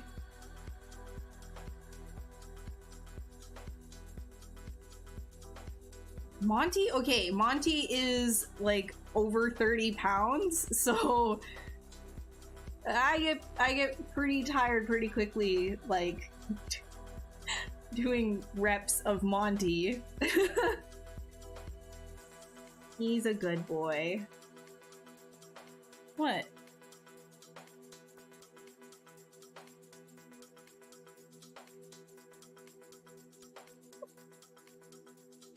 He's hey, Bug. Bubble. Can you sit up? Can you sit up? There we go. There we go. Yay! Oh. He's a paladin. He's a paladin. Like I have forever sculpted, like, what is it? Like memorialized my dog. Yeah, he's a corgi. He is a corgi. He just doesn't have, like, the regular coloring, but he's full corgi. He's tricolor corgi. Yeah. Oh. Oh, yes. Next scratchies. Yeah, Reaper, of course you remember that. Yeah, he's cool. He's actually got, one ear that's nice and brown, and then the other one is all, like, speckled. Cutie! Woo! Okay. Put you on the ground? Want to go down? Do you...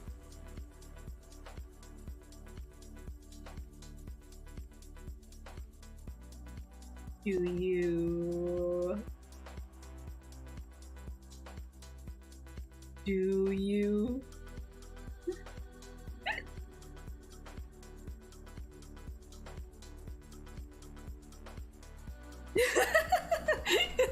Okay. No more. Ooh, relax. Relax. Good. Relax. Relax. Relax. Relax. Relax. There you go. Good.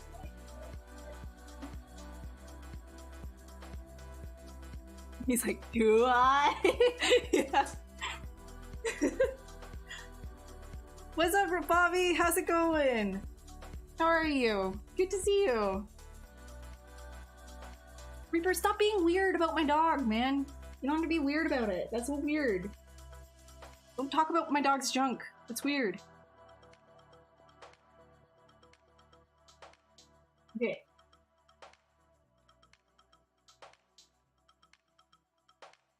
Sorry. The stream is so red. Every time I stream here, it's just the most, like, I'm sorry. I don't even know what I'm doing here. We're doing like a weird bird thing.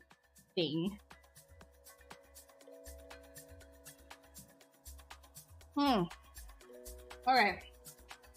Back to business.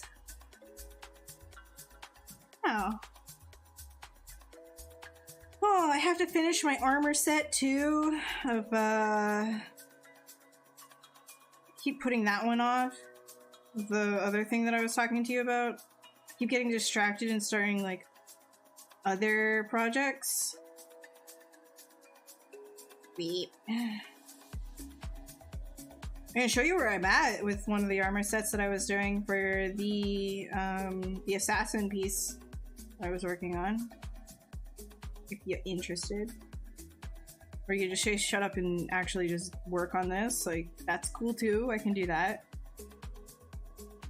I'm gonna like bring all of this over to T-Pose. Yeah, sacred. Yee. Always perfect timing. There's never really a perfect time to join this stream. It kind of always just happens. Everything I say is controversial and weird. Weird takes. Just weird vibes, constantly weird vibes. Apologize.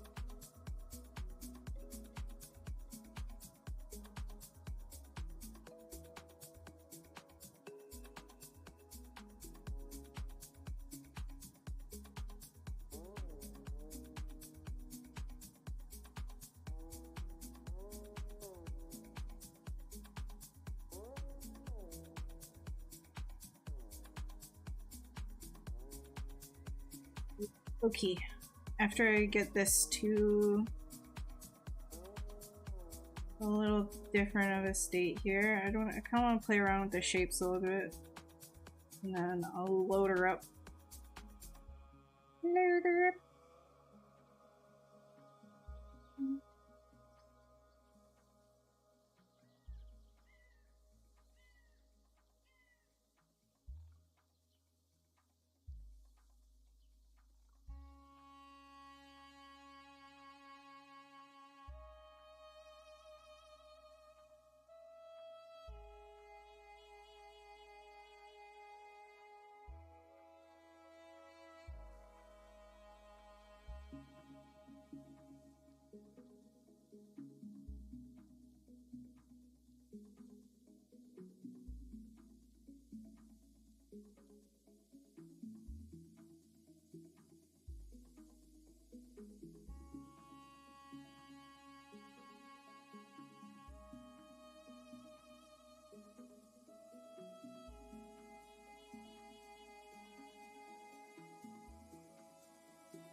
You don't think I'm weird.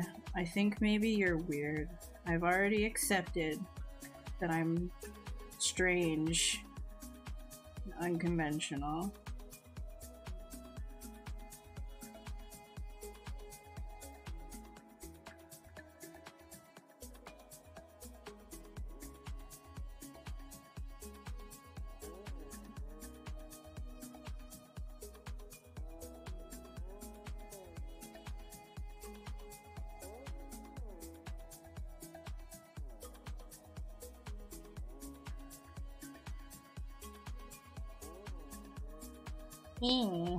Not live.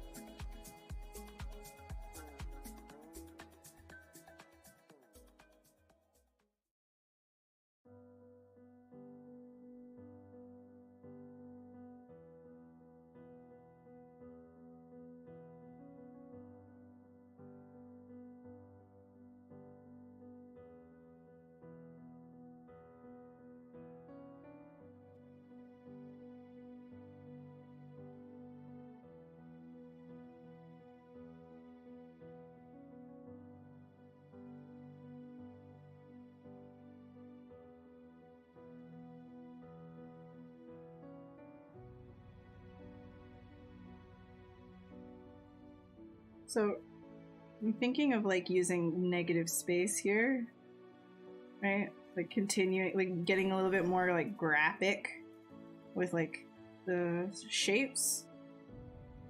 There's like cutout here, but these lines continue each other.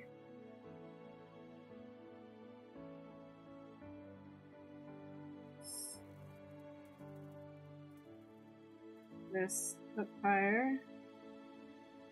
Have the face up higher. Then the actual beak should not be down so much.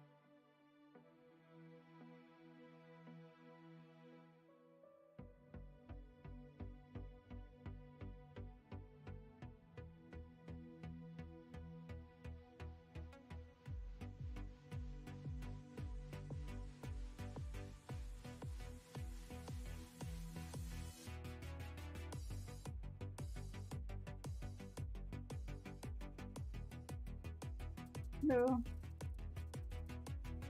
Yeah. That could be pretty striking, actually.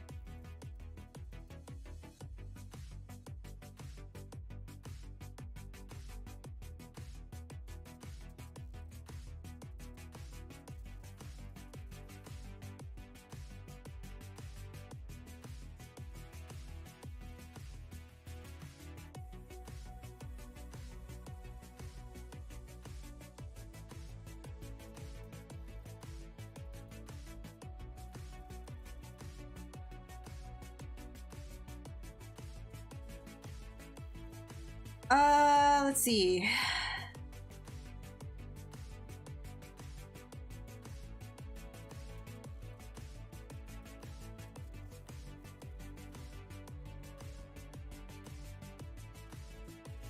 Do you have to go to an art school to learn 3D modeling? No, you don't have to go to an art school to learn 3D modeling.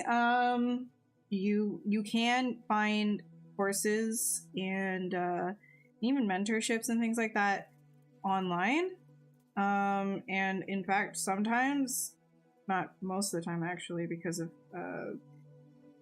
some of the quality of schools being very questionable these days, might get better quality tutorage, I guess, from online schools.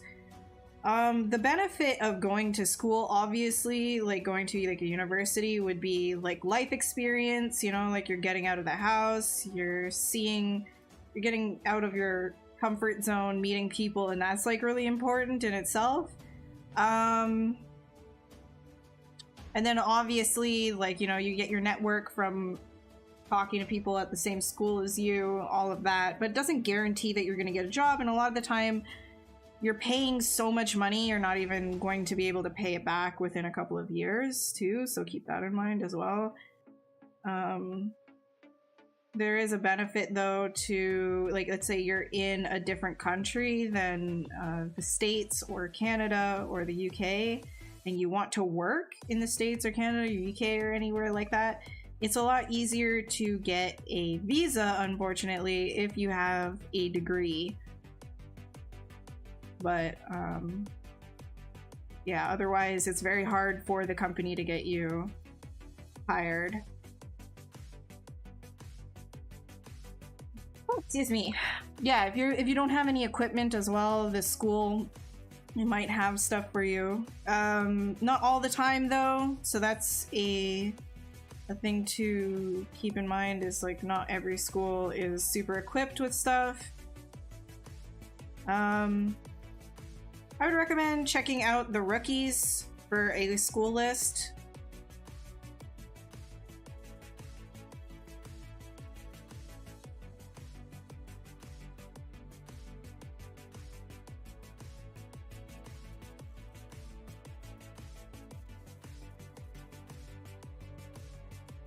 And if the school that you're thinking about going to is not on like any of their lists, at the very least, like reach out to other students who have gone to said school and ask about their experience there, if it was worth it. If you can, you know, don't harass people, but if they're willing to talk to you, that's very useful. And then also, like, see what, like, just because a school will tell you that, you know, something, you know, that they have like a placement rate of, let's say, 90% or whatever, see if like the students that are actually getting placed, if these students are getting placed within the industry. Because a lot of the time these schools will just say, oh, they got placed at a job, they're working, so it's part of our placement rate, right? But it's kind of like skeezy how a lot of schools go about like phrasing things. So always check, do your research about the school, because sometimes you're just gonna be shafted, absolutely shafted. For example, I mean, I'm not saying my school screwed me over or anything. I'm sure if I went into animation, my degree would help me, but I haven't used my degree at all. I have a bachelor's of art and animation, and I have not once, I don't even know where it is. I don't know where my piece of paper is. It's probably somewhere in my one of these closets that I have. I don't know where it is. I work off of my portfolio, my network that I have, the people that I talk to, have worked with before, etc. And yeah, they just kind of like, a lot of the time when I'm in interviews with people, they'll pull up my portfolio. They won't ask like, where's your piece of paper? They'll just pull up the portfolio and be like, so this, like, can you tell me the workflow of this thing? And then you just tell them the workflow of it and how you got to that point. And if it works for them, then it works for them.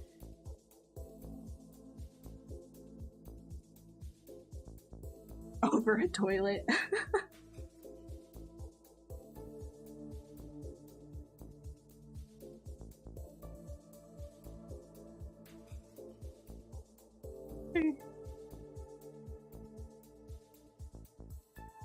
I do.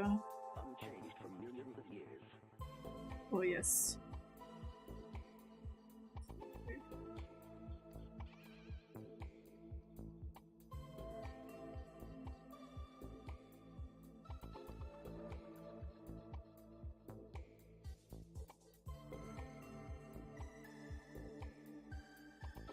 Need to like work with these legs later.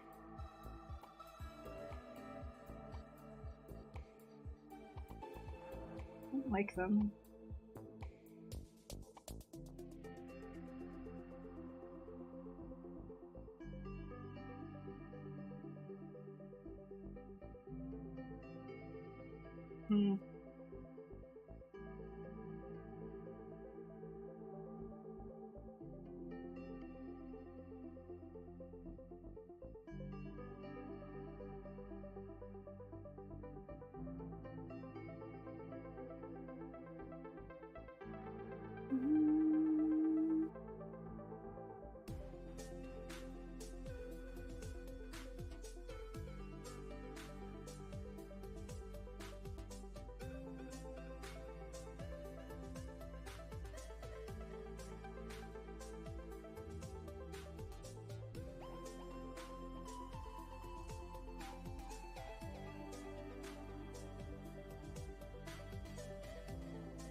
The meek.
Yeah, that could be kind of like kind of head crab like.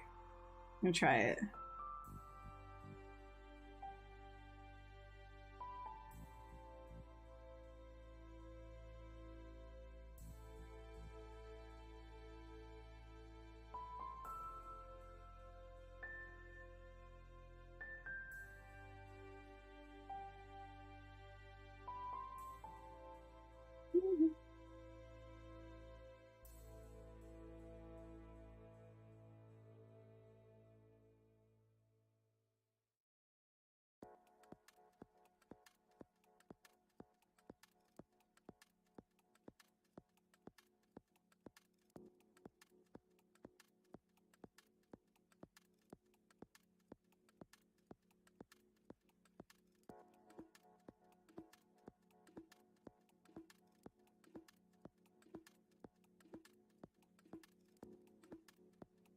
Okay.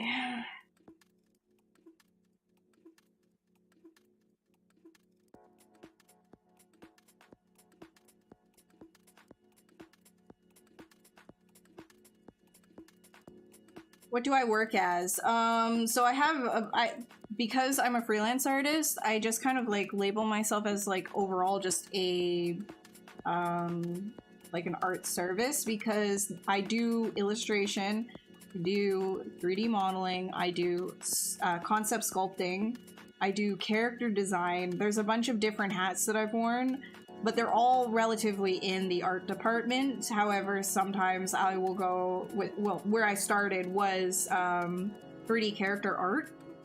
However, a lot of the time now I do illustration and I do character design, and I specifically will do sculpture as well, just concept sculpting, rapid fire, depending on what the client needs and who's talking to me, you know, who needs what. I'm just sort of like, whatever you need design-wise, I'm there.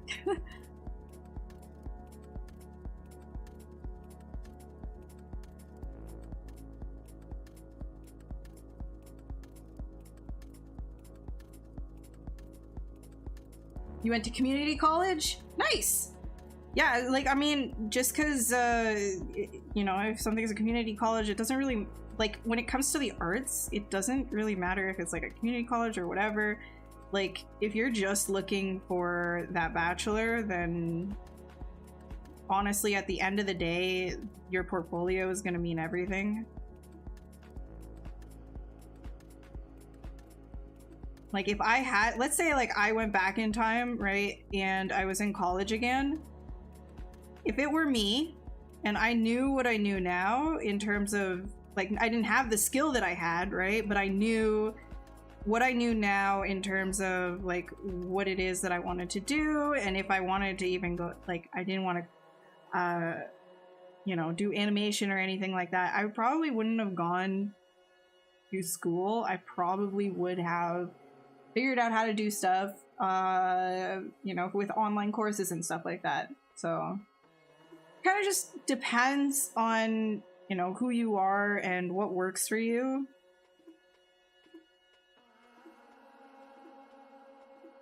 That feels better. I'm gonna save this.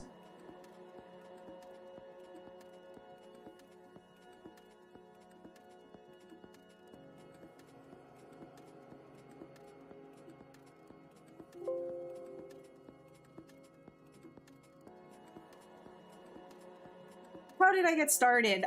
So I got a job right out of school. So this is the interesting part, right? Because the job wasn't really from school.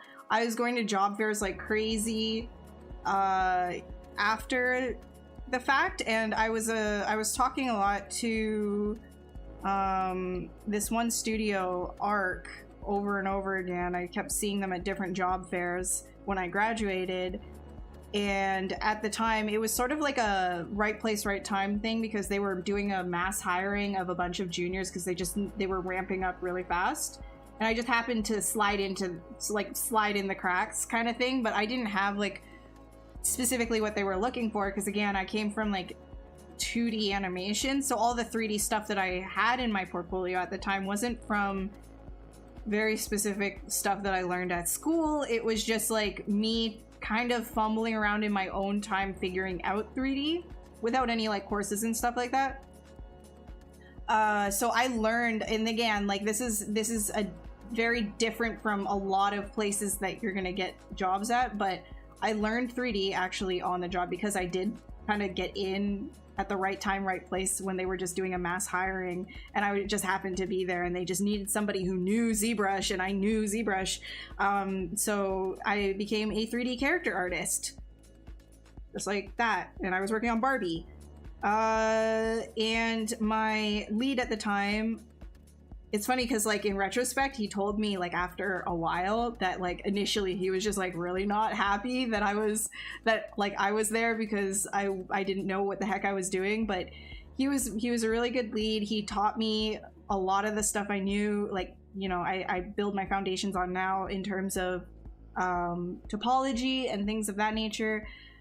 How does it work? How does stuff work in an animation pipeline? And I was able to kind of coast from there and just pick up different projects as I was going. It was just like the studio that I was at initially, they had a lot of projects going. So my first one was Barbie. My lead taught me a lot of stuff while I was there for like 5 months. I was basically like learning character modeling at the same time as doing a job like working on Barbie, which was pretty epic.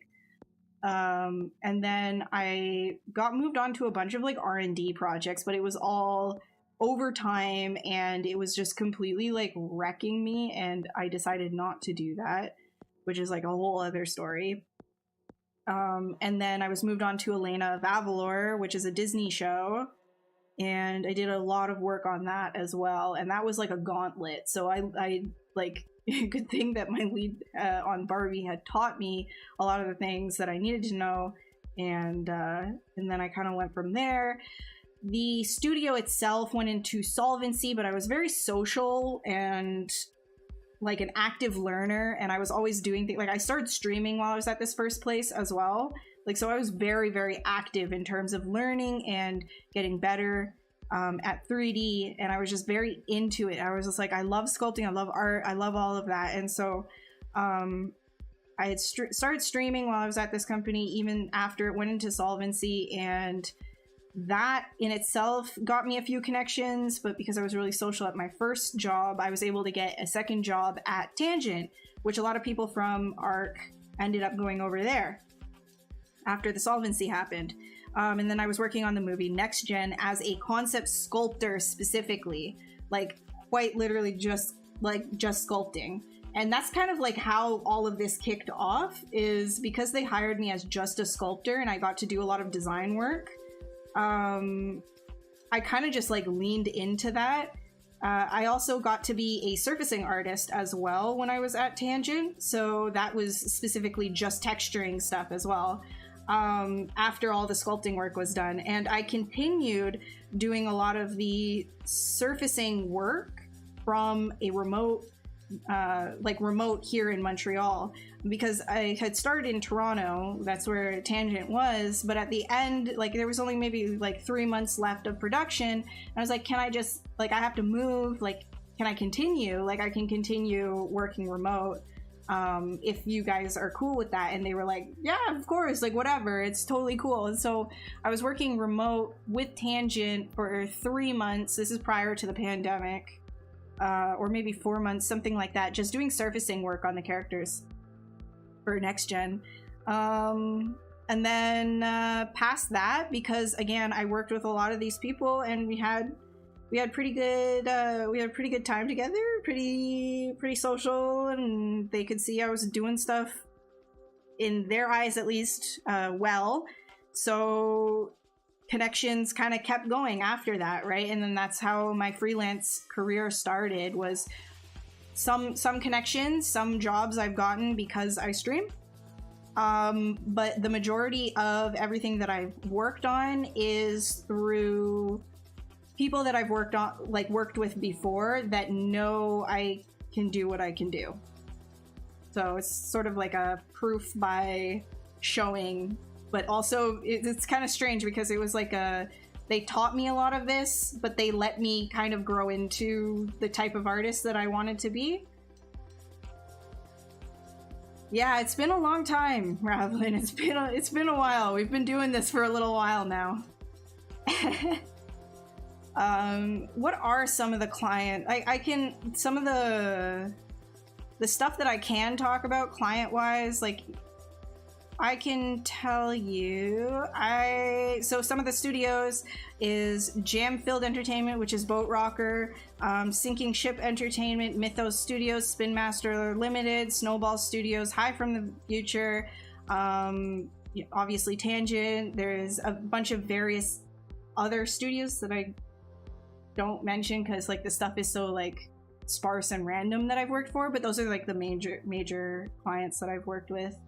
Like, I don't specifically say something like Disney or like DreamWorks or whatever the heck, like, or Netflix, like, you know, on my resume, because even though I've worked on a lot of titles that come out on Netflix and are coming, like, you know, on Disney TV or whatever the heck, right?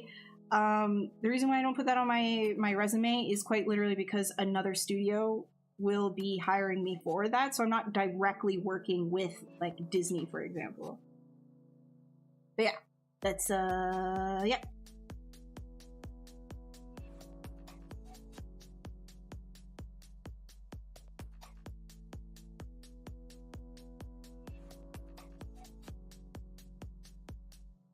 And because like a lot of the stuff that I do is design and conceptual, unfortunately that means too that I can't share a lot of this stuff. Like, it's perpetually in R&D R&D stage.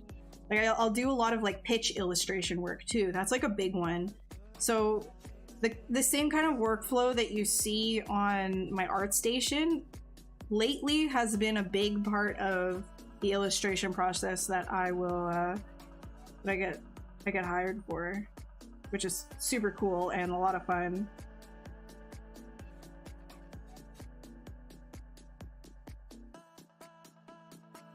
But that's like that is definitely like more viz dev territory.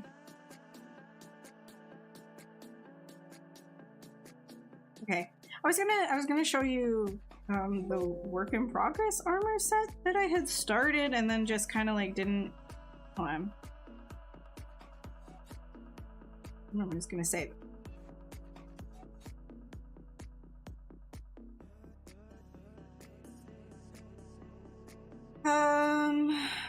Where is it?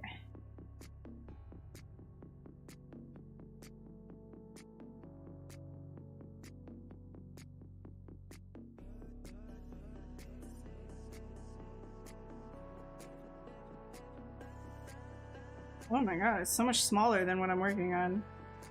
Okay, so this is whip. Still gotta do like the feet and these gauntlets and clean up this area, whatever, but you know, we've got stuff going on here. We're getting there. We getting there, boys. There's a lot more to do here. But yeah, I'm getting there. And that is for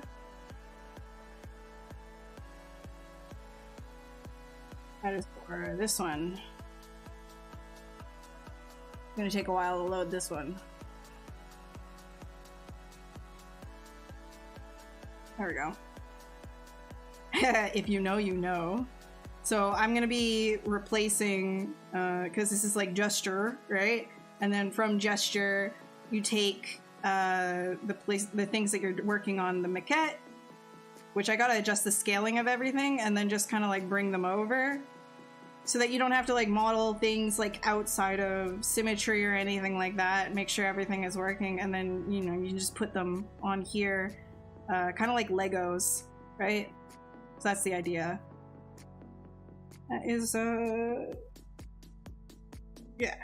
yeah. Okay, goodbye.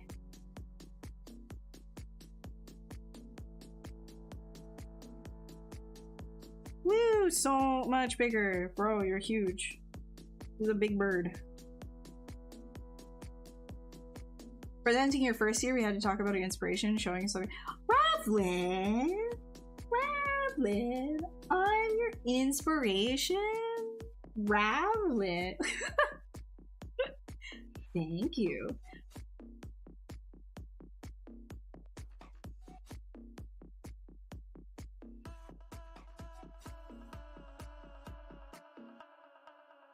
What's my preferred render method? I for my illustration stuff, I use the ZBrush 2 Keyshot bridge. I really like using Keyshot personally.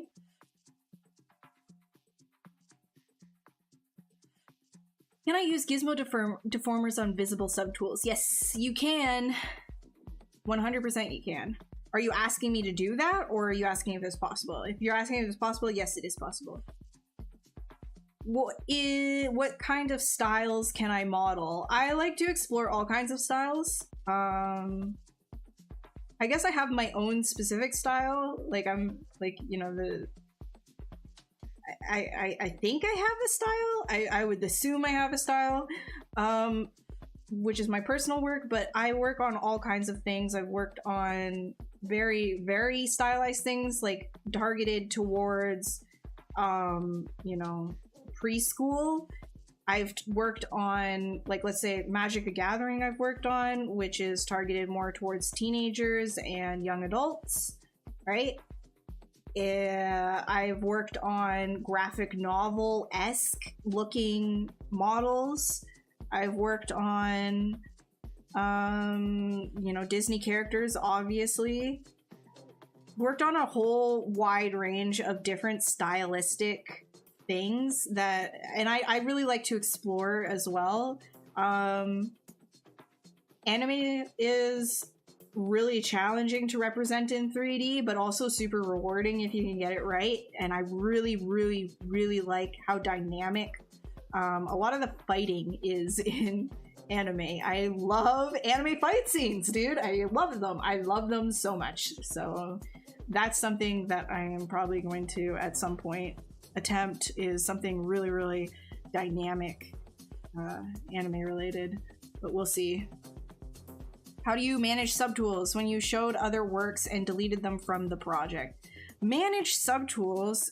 So you mean how do I manage all these tools? So if you don't want a whole bunch of these things up here, like let's say you create this and you don't want all of this, you can just go down into delete all and it'll get rid of that specific one if you want.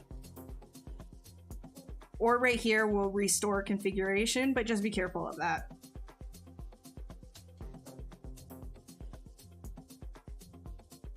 Is it particularly slow, difficult to move between ZBrush and Keyshot with a bridge, like getting previews the way you would if you had it? No, it's actually very quick. ZBrush to Keyshot, and you can just keep going back and forth. That is, that's definitely something I do. Yeah, I do work in 2D. So, when it comes to my illustration stuff, I do a lot of painting on top of like models. If I wanted to go super, super quick, because it's very quick to get lighting information, now this is like a, this is how I like to work in terms of illustration. Some people will use, like, let's say you've seen people use Blender to set up like a scene, and then they'll render out something in Blender and then paint over it with just like the lighting information, the volumetrics that they set up, etc. However, I like to do that sort of an idea, but with ZBrush. So because I use a lot of like organic creatures and characters, you can do the same thing. It's very messy with like your creature sculpts or whatever. Doesn't matter if it's like super well done. Have them all posed and stuff. It does not have to be nice if you're just going to be painting over it. Use it as lighting information and material information just right off the bat. You'll throw it immediately. Let's say, you know, I did something like this quick and this like dirty. I could throw this over to Keyshot and then get like a quick lighting setup that looks really dramatic, throw it back over to, like, render it out and throw it over to Photoshop, and now I'm painting over something that I know is sculpturally sound, right? And the lighting is going to work properly with it. And then I just add everything else that I need to, you know, if you need to photo bash on top of it or whatever. It's a very quick way to do concept stuff, especially if you wanted like different angles really fast. So for example, okay, here, I'll give you an example.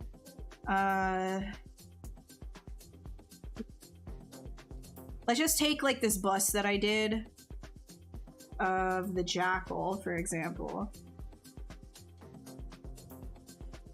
Okay, relax, Cintiq. You don't have to. Windows loves to do this to me every single time. Okay, share screen. So this jackal that I did, this was one sitting. So you see how there's multiple different angles, but it's all the same, it's the same sculpt, right? So this is the actual sculpt, which is detailed enough, but you don't actually have a lot of that information in there in terms of like the feathers and like the materials or whatever. Like I will paint all of this. This is what I will send from Keyshot to Photoshop to then just like start painting on top of, and then you can get the same kind of painting on every single one of them, and now you have like some kind of like a turnaround for VizDev related things, and it's easy to just like change stuff around, do quick markups on whatever it is, and then from this you could even go back to your sculpt and adjust that, etc. Right? Like that's kind of the workflow there. But you could go even messier too. Like I could send this, which has even less, and like go heavier painting if I wanted to. It just means it would take more time, because sculpting the details is a lot of the time faster than just like painting all of the details and rendering them out. If that makes any sense?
What's up, Mr. Nice Guy? You.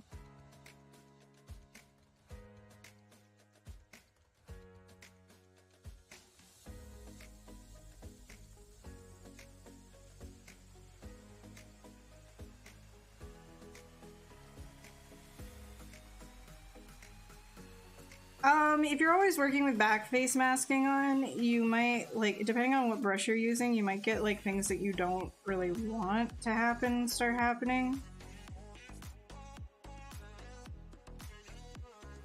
This.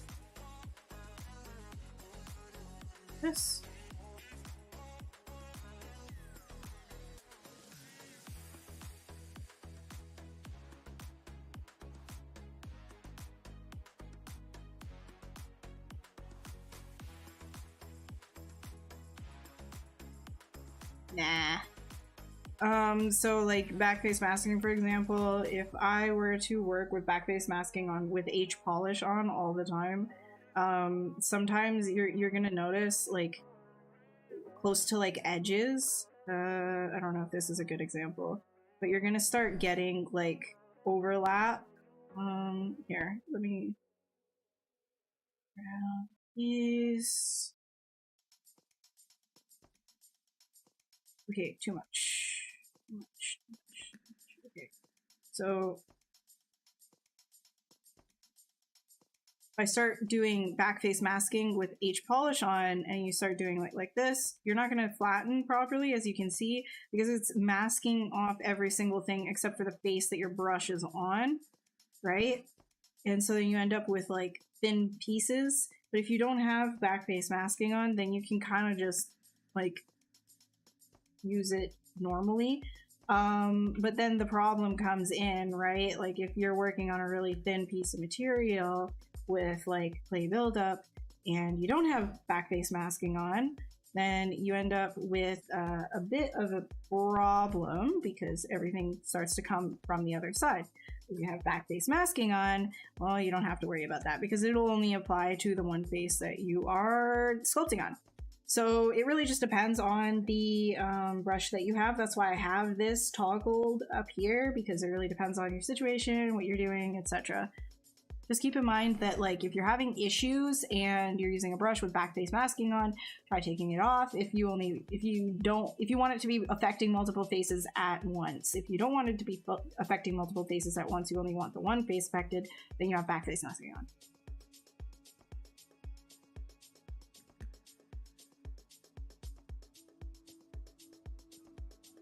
Yeah, you gotta just get in there. Get dirty with ZBrush. Just get dirty with it.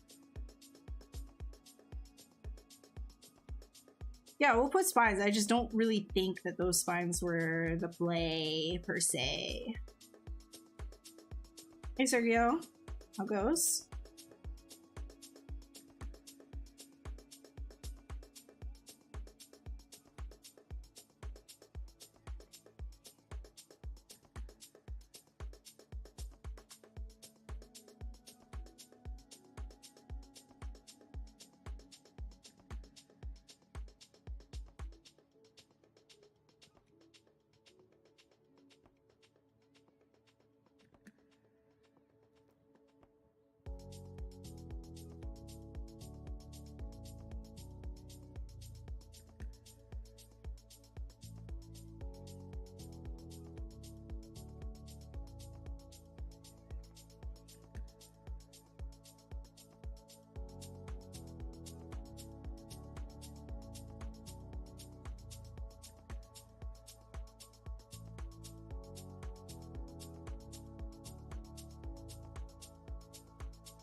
Yeah, you can drag any of the buttons that you want all around your UI. If you go into enable customize, now you're going to be able to drag around your brushes, and not just your brushes, but any button. You can push it around, move it anywhere. Like, ZBrush's UI is fully customizable. So backface masking you get in brush, and you go to masking. Where are you at? Auto masking, right? And it's right here, backface mask. So brush, auto masking, scroll down, backface mask.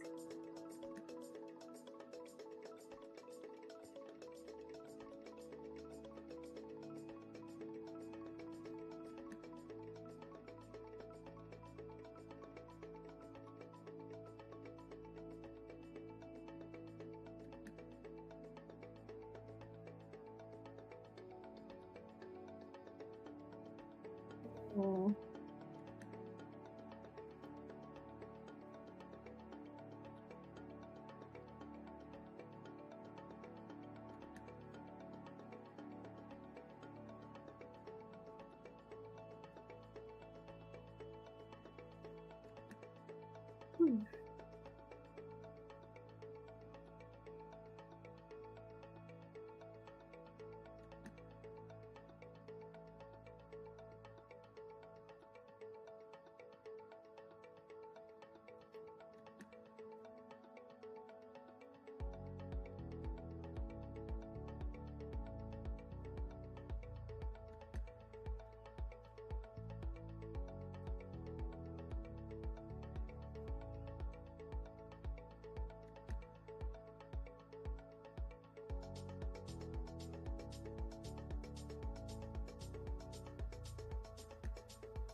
My favorite animal. That's a tricky one. I think Monty is my favorite animal. My dog. My dog's my favorite animal. I don't know. I guess that's tough, man. I like so many different types of animals that it's like hard to kind of choose one.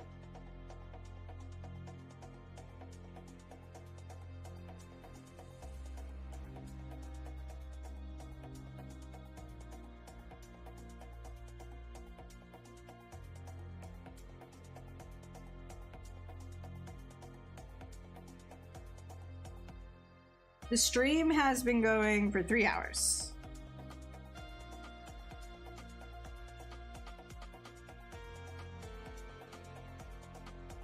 Oh, you got a lot of heat where you are? That's brutal. Good luck. GG's.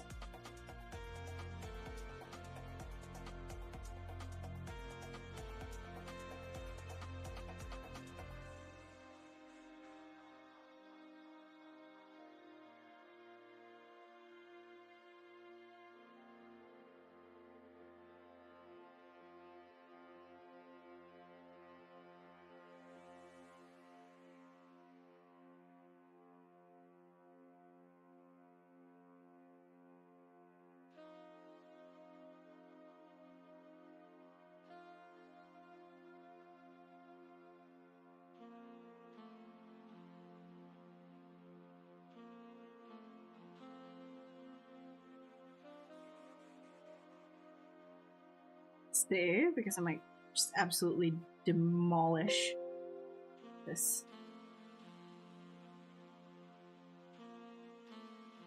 Ooh, the yachties are coming. Sorry.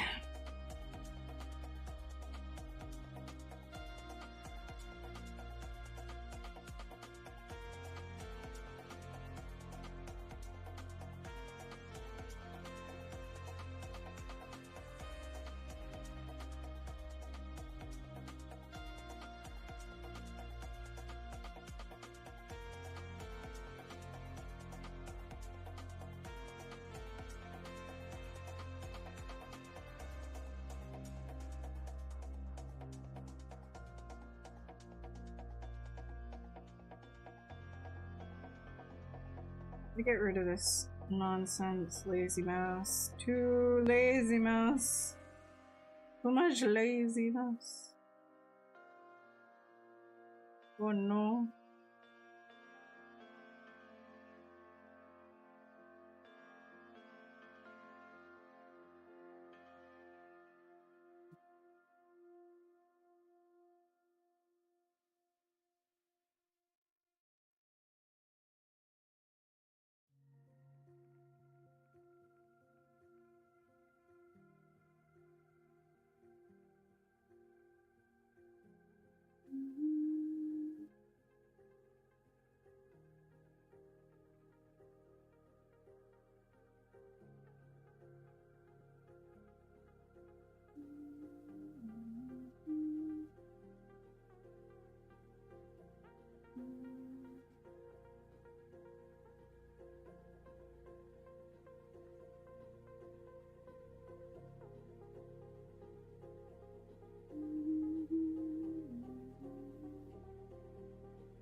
What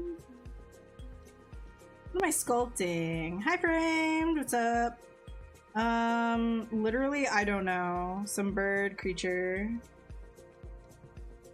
We're just having fun.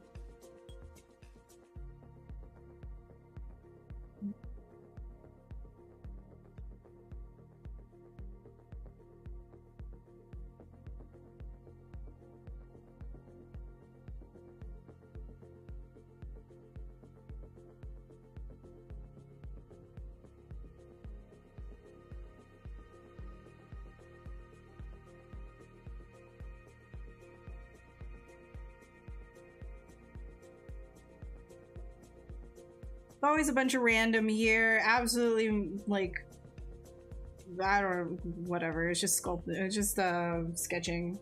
Sketching for fun. Just for funsies.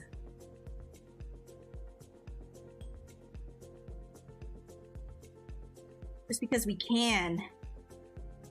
There ain't no rules here.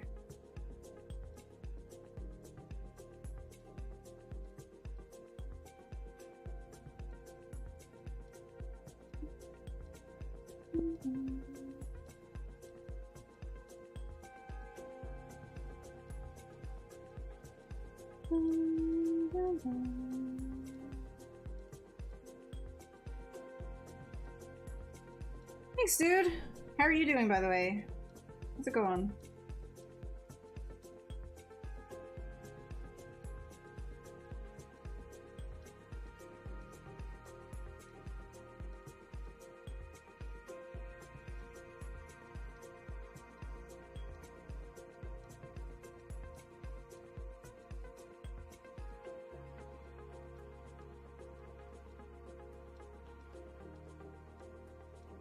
Yeah, Master, you can like completely customize everything. It is super customizable in terms of like the UI.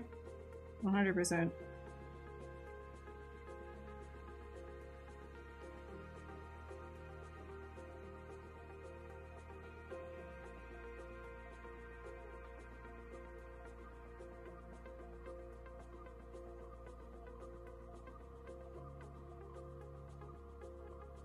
Why do I always do that to myself? I need to stop doing that, man. I'm gonna give it like a minute, but I'm pretty sure I did exactly what I said I didn't want to do, which is crash it. At this point, I feel like it's on purpose. Yeah. You enable customize. We can't seem to be able to drag the button. Control Shift. Yep, Control Shift, and then you'll be able to. I think it's Control Shift or Control Alt. Either one. Try either one. Yeah. I mean, if I wait long enough, it'll do an autosave in the background anyways.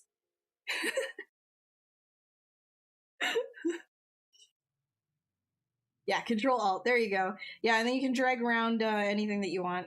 You can drag any button to any place, whatever your heart desires. You make ZBrush your playground. Unless you're me.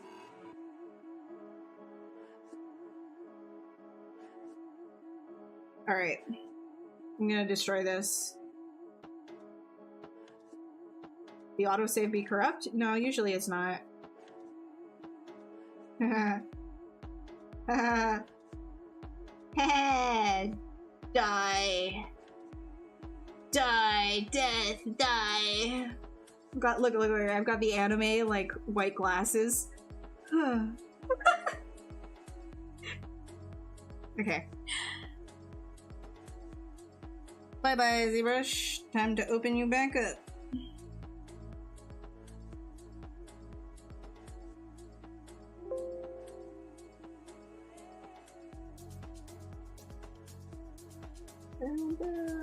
Recovered tools, ZPR. Let's see how far the ZPR was in comparison. That's pretty far back.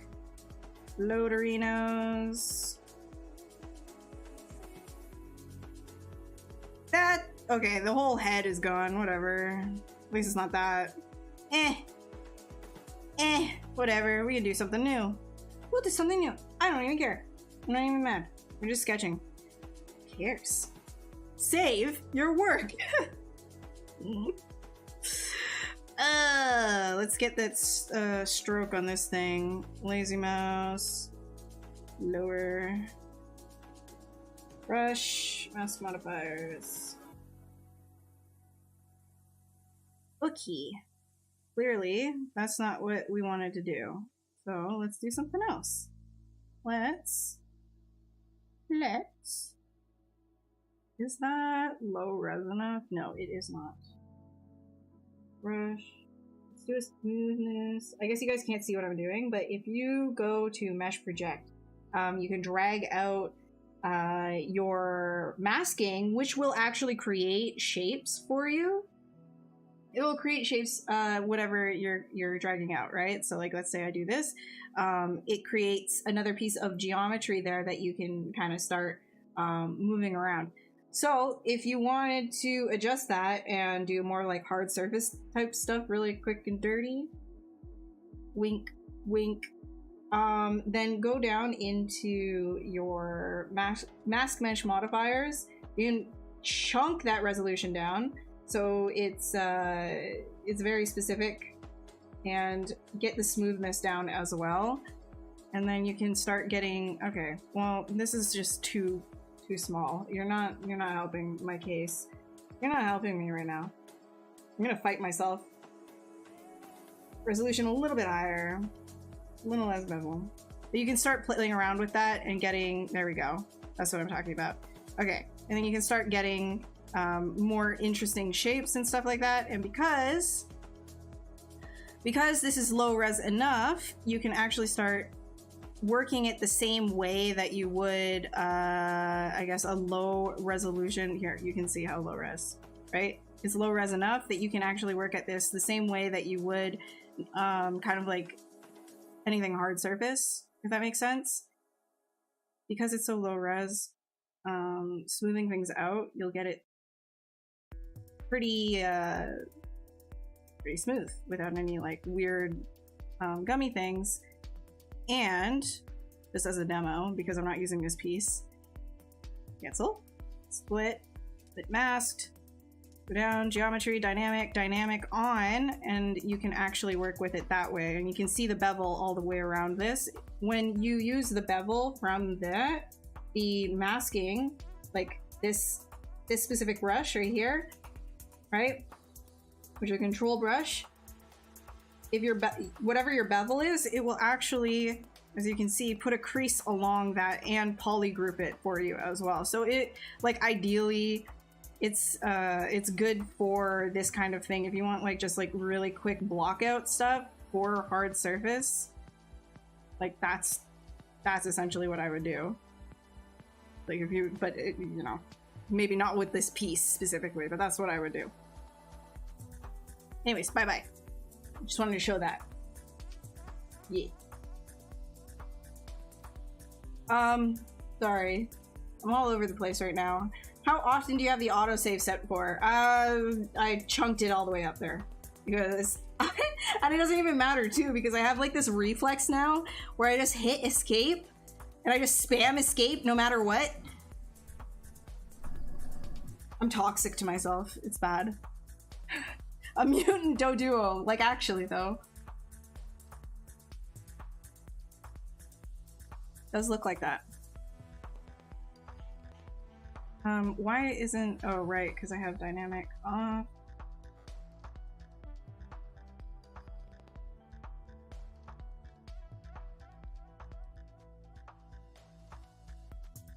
Wondering, actually, to do... Oh, if I could...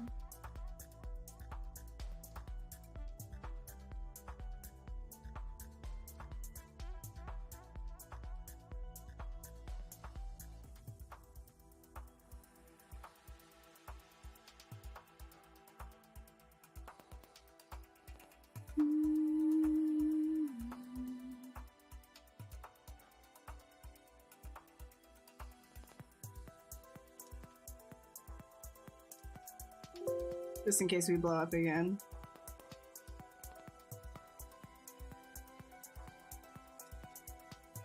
Chia seed.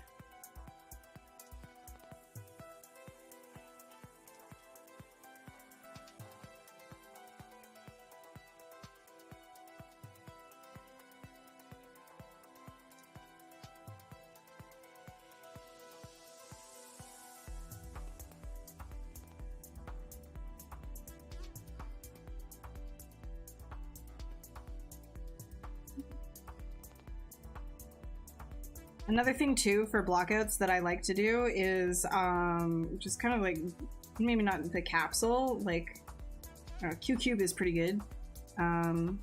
Just kind of drag like an IMM of like a Q cube out. And because it's so low res, I can just kind of like chunk things into certain areas.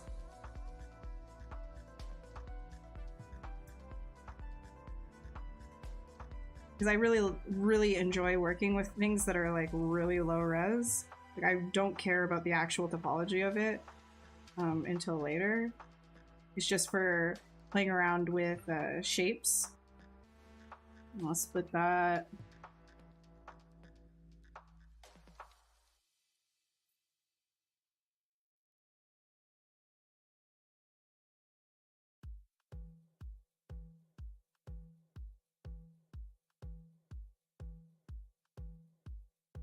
I think.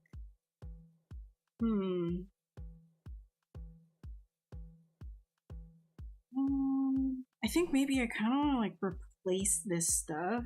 So go curve 2. Drag it down. Nope. Get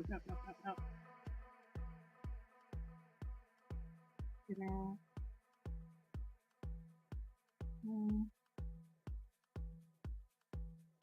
Put that off.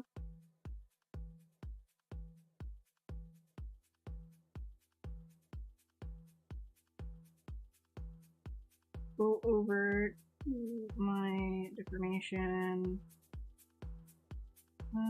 Inflate it less. Tiny yourself. We're working with something really big, so that is a consideration. Oh, I still have that.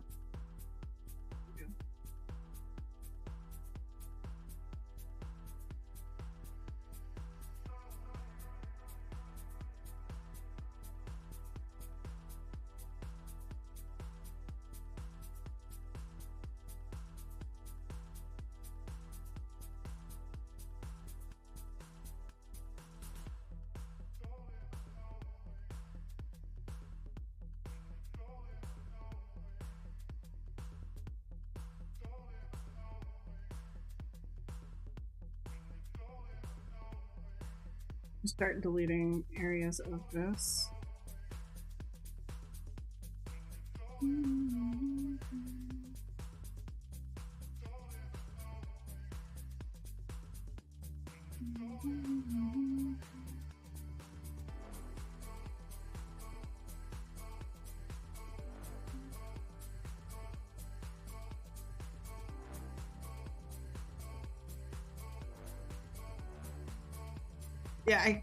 I crashed it.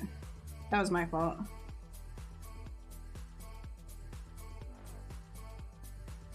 You be like that sometimes. Sometimes you just it happens. You get a little too freaky deaky. So you can pretty much get as freaky deaky as you want. Come on.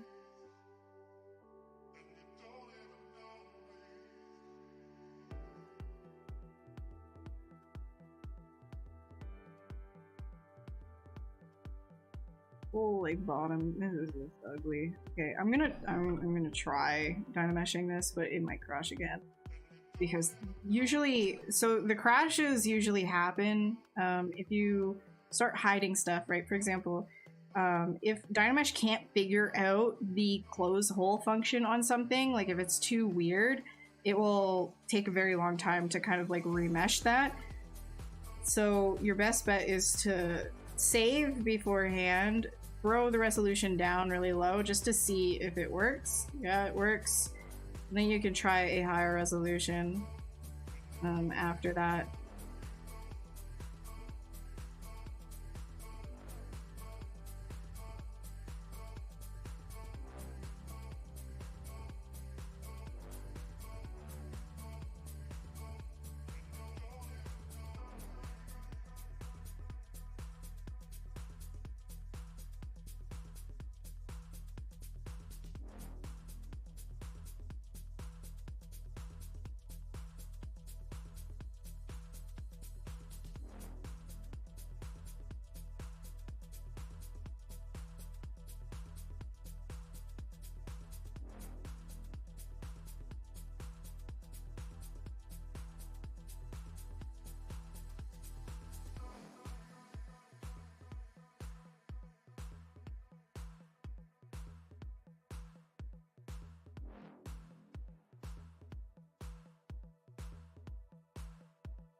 Blue?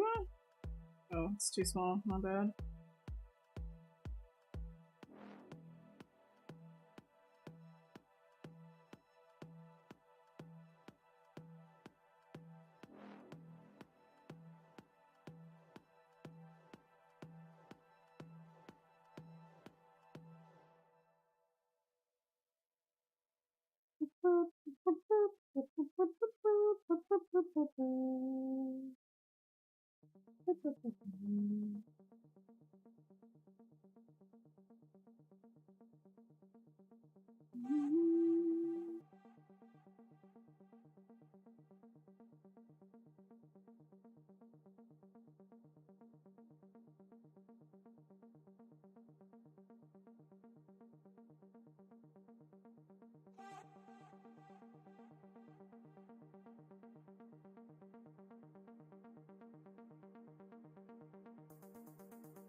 Ba-doo-ba-doo-ba-doo.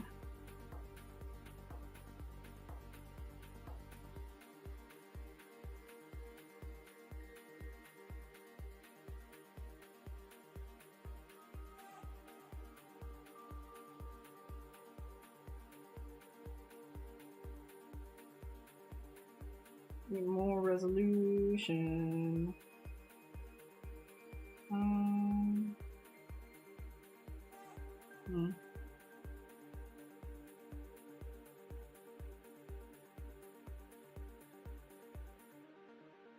Isn't that...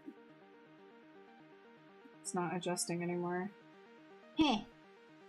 Maybe we can do extrude. Extrude project might. Yo, what's up? Okay. No worries. See ya, Pepe. Have a good evening. Just drag. No alpha. It's still going to? No, then it turns into that. My bad. Okay. So we have to use this. I'm just wondering why my is it the Z intensity? No, it's not. The draw size should adjust how thick it is. It is not.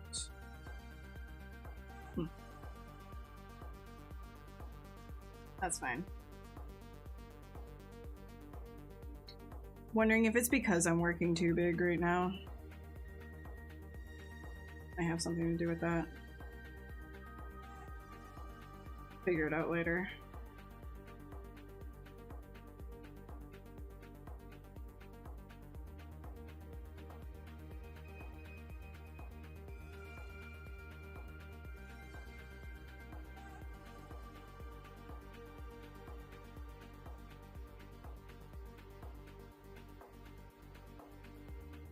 Hey Howard, how you doing?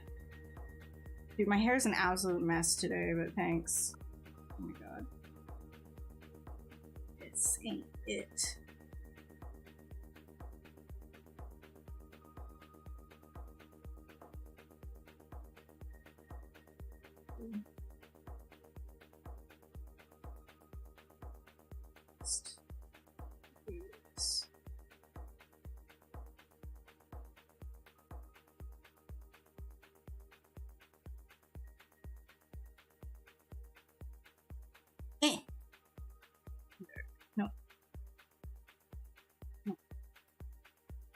Paper.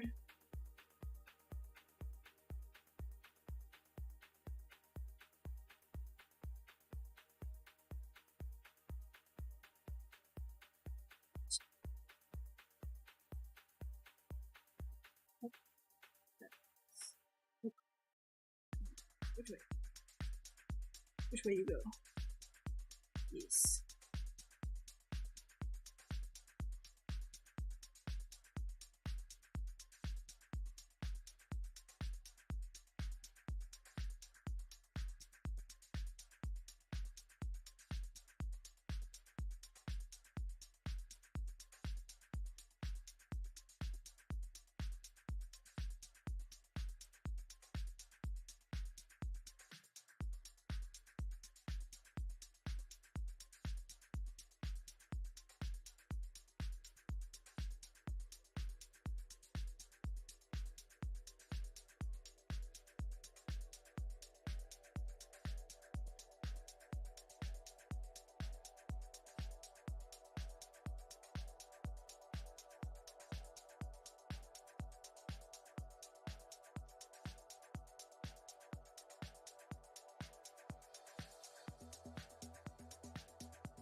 Oh, you don't want to move? Cool.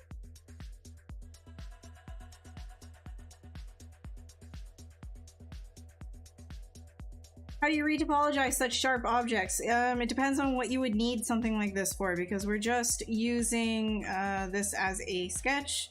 We're not really like thinking about any of that right now. We're just having fun. I wouldn't really care about retopping something like this, but if you needed to use it for a game, what you could do is create an alpha for something like this, because it is a very thin piece of geometry. You don't necessarily need to use like each individual strand. In fact, that would probably be really cumbersome on whatever game engine you're doing. So just using like an alpha would work for something like this. If you're doing it in real time though, what you could do is, before doing all of this, if you really wanted to, you could remesh each one of these to be low resolution, right? And then you can duplicate them around and move them as you wish. Then they'll all have UVs as well if you do it with a specific type of cylinder beforehand. Just gonna save this. Hey Prashan, how are you doing? And then you can also ZBrush, which is going to take a little while because of how many things there are. A little thin down here. But yeah, you can ZBrush stuff like this as well.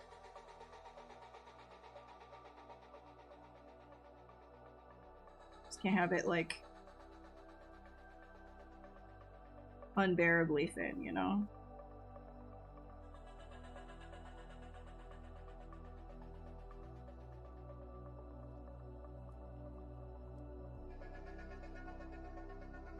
But I'm not really like thinking too much about any of that because I'm just sketching right now. So if you needed to like adjust a whole bunch of things, then you can in the later stages, but because you're just kind of sketching, it doesn't really matter.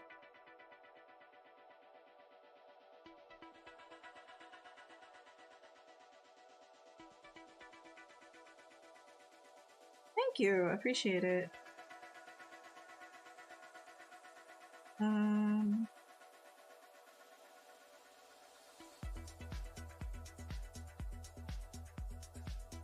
Ooh. Your girl is getting yawny. I am sorry. Apologies.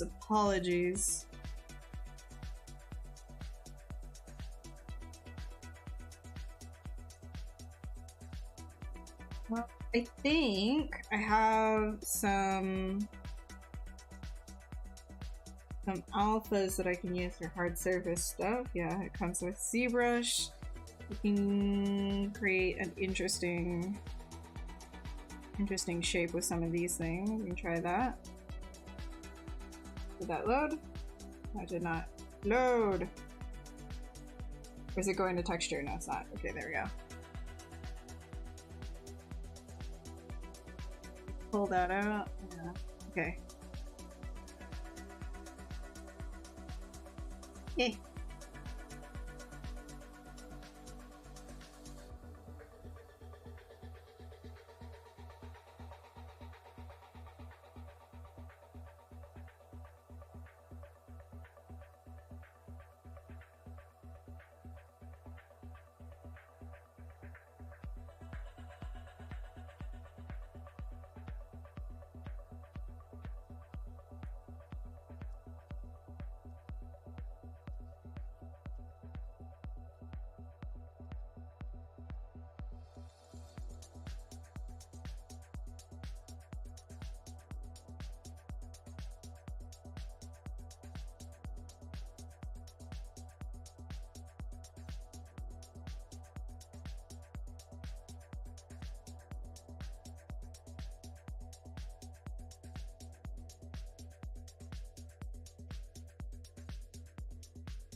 I'm bringing that back.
Yeah, like I said, like maybe 100 times already, this is not for game.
Oh-ba-doo-ba-doo.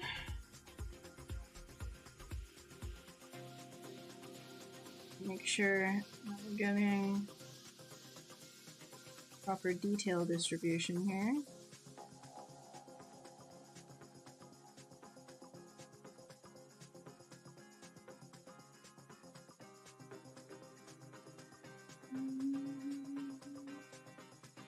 Adam. What do people think my name is Adam? My name is not Adam.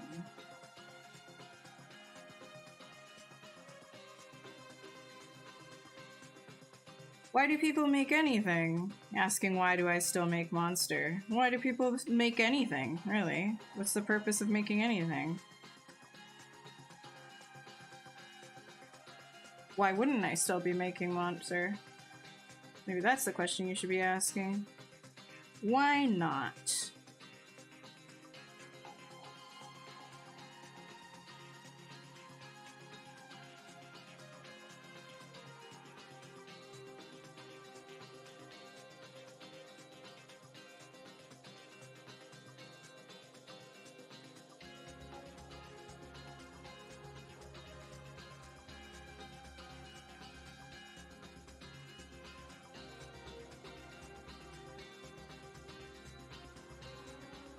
Hey Allison, you'd like to play this playlist? No problem. That's in Pretzel Rocks. Here, I'll put it in the chat. It's copyright free music. Why don't I texture it? Why don't I texture it? Why not? Why don't you make anything? Why don't I do any? Why don't I what? I'm sorry, what? What?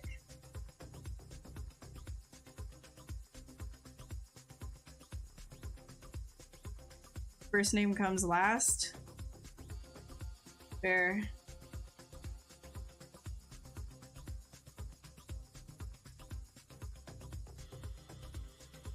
My name not Adam though.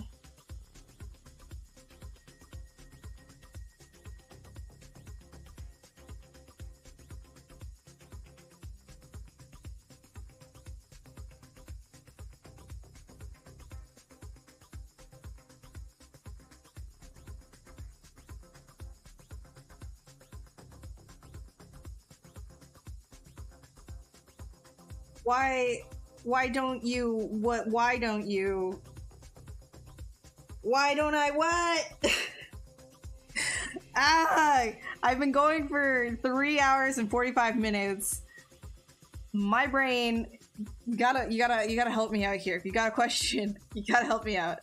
You gotta help me out with that, okay? You can't throw a bunch of the W words at me. It's not gonna fly. Why don't I oh my god, I can't with you, man. I can't right now. Don't do it. Relax. Why? Oh. Ooh. Oh, you guys. What would you do if when you okay, I can't. No, you guys suck. I swear to God.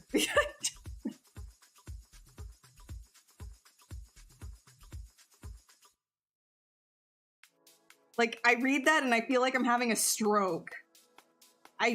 Why don't I texture it? Why don't I it's sketching. So if you do a pencil drawing, why don't you fully render it and paint every single one of the sketches you do? It's the same kind of thing. Sorry for being like snarky. Oh. It's just a sketch, so I'm not like, there's no obligation to do anything here because it's not for production. I'm not putting this anywhere in particular. I'm literally just sketching something out just for fun, answering questions and sketching. That's what this session is. There's no extra nonsense going on. I'm not about to start doing production level models and sculpts here, not while answering questions. That would be murder-suicide. That would be seppuku. If I did a production level something or other, I would probably be doing that via an actual tutorial. Otherwise, I just want to do the fun stuff on stream because stream is entertainment a lot of the time, plus answering questions. I mean, I want to go through sitting there retopologizing things like by hand and setting up UV layouts and stuff. Like, I'm sure some people would be interested in that, but I can guarantee you I would want to seppuku beforehand.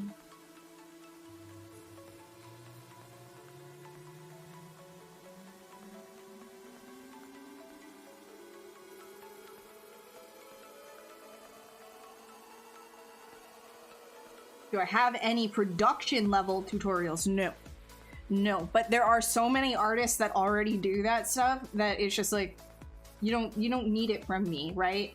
What I offer right now is the kind of art and sketching that I do.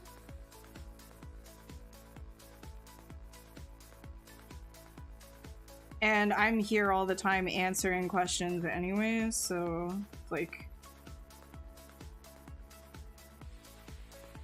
you're not gonna get from me something that you wouldn't get from somebody else in regards to like production work. You know what I mean?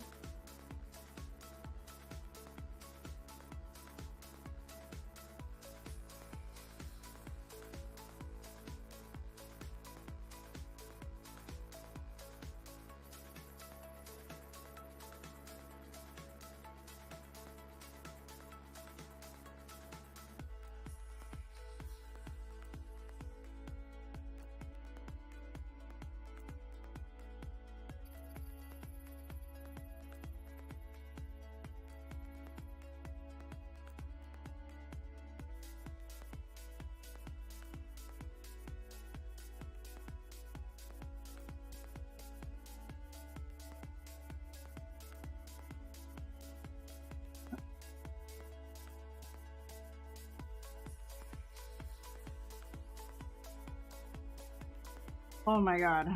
Okay, Tog. Togu. Let's see. Yeah. Yeah, all of this is, so yeah, this is all just a live kind of thing. This is, if you have any questions to do with like, oh, how can I work around design, you know, how to, you know, anything to do with like art in general, that kind of thing. This is less of a, like I say at the beginning of all of these streams, like it's much less a, you know, a production pipeline type situation, and we're just, it's a sketchbook session, right? So if, you know, you hung out with any of your artist friends and you just wanted to like hang out and do sketches, it's not like you guys would always be talking about like, okay, but like how do we get this specific sketch that you just did into the concept pipeline, because otherwise it's like it's worth nothing if it won't get into like the production pipeline. Like that's kind of as an artist, like that's a bad mindset to have. If you're gonna be working on something production related, obviously you want to gear your brain more towards, is it gonna work or not? But that's later in the design phase. If you're like thinking about things like conceptually and just like letting go and allowing yourself to explore ideas, I think it's better to just not be bogged down with that in mind. You can always go back and fix things. Obviously, you know, if I wanted this specific thing to be in a production, I would have to work around figuring out what these more abstracted, sketchy things would look like. I mean, this is just a sketch. Like if you were to clean it up, you would replace all of these with actual like feather looking things, or maybe they would be more hard surface looking things, right? Each one of these, like this, like I said earlier, could be an alpha plane, right? It really just depends on what it is that you're doing. I'm not thinking about that right now because I just want to have fun and sketch something out as an idea. If you're working for a client, it's completely different, right? It's different. You're not gonna, you know, open your sketchbook and just give your random doodles to a client. I mean, sometimes maybe, but a lot of the time that stuff isn't gonna work, right? So it's just exploring and having fun.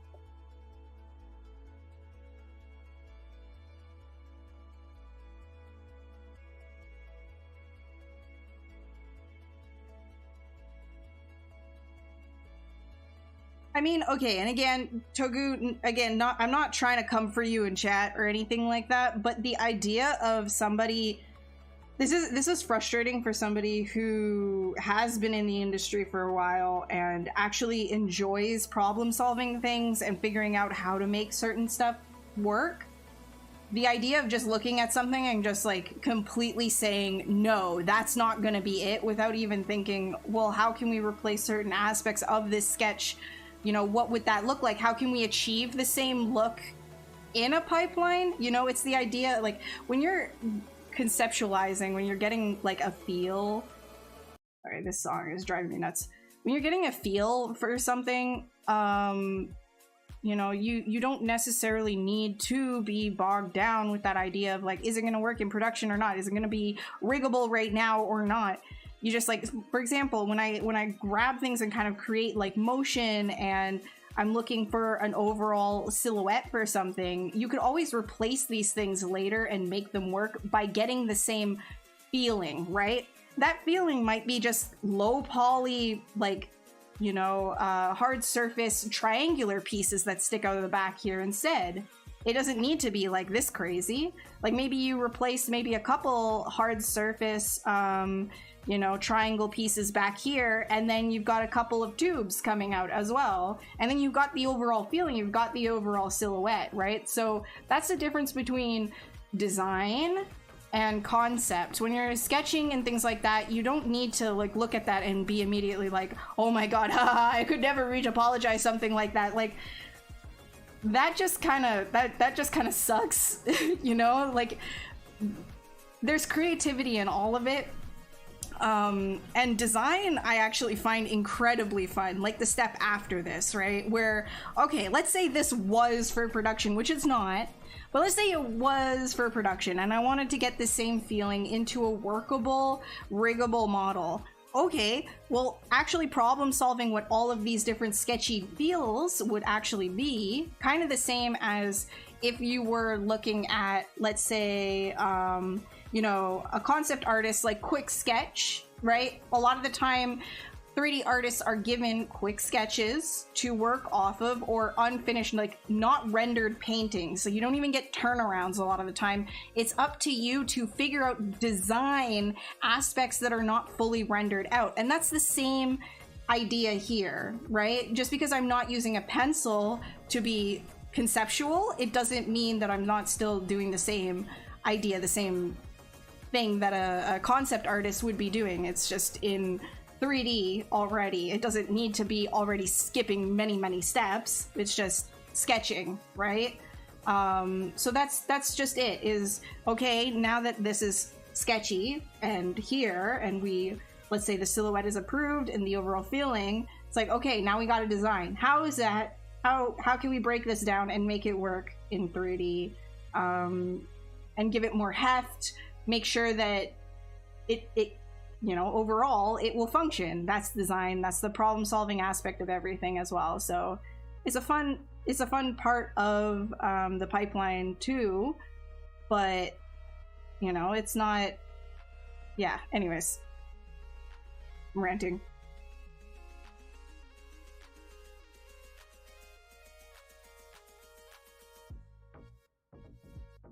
Do I like kimchi? Kimchi's good, yeah. Have you gone over the pipeline for how you made the tail feather? You can wait for the VOD. Yeah, just like scrub the... You're on YouTube, so you can even just scrub backwards if you want, because we're coming to the end of the stream now. I'm not going to be doing too much different. No, my name is not Adam. My name is not Adam.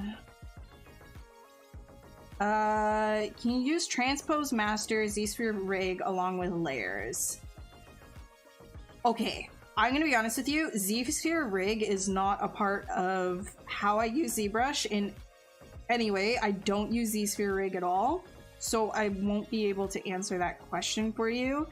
There might be somebody else on this channel when they're live, they might be able to help you out. I'm not 100% sure. I know many people that use ZSphere Rig still. I think a lot of people just do their posing with Transpose Master.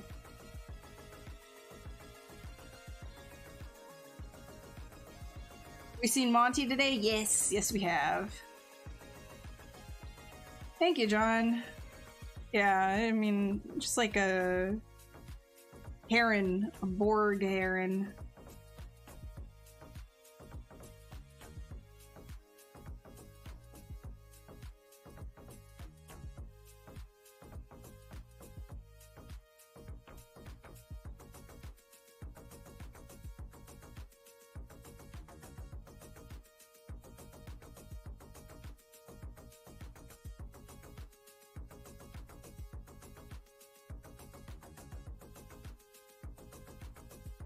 Do I ever use Z-spheres? Yeah, I use Z-spheres quite often. Bird up.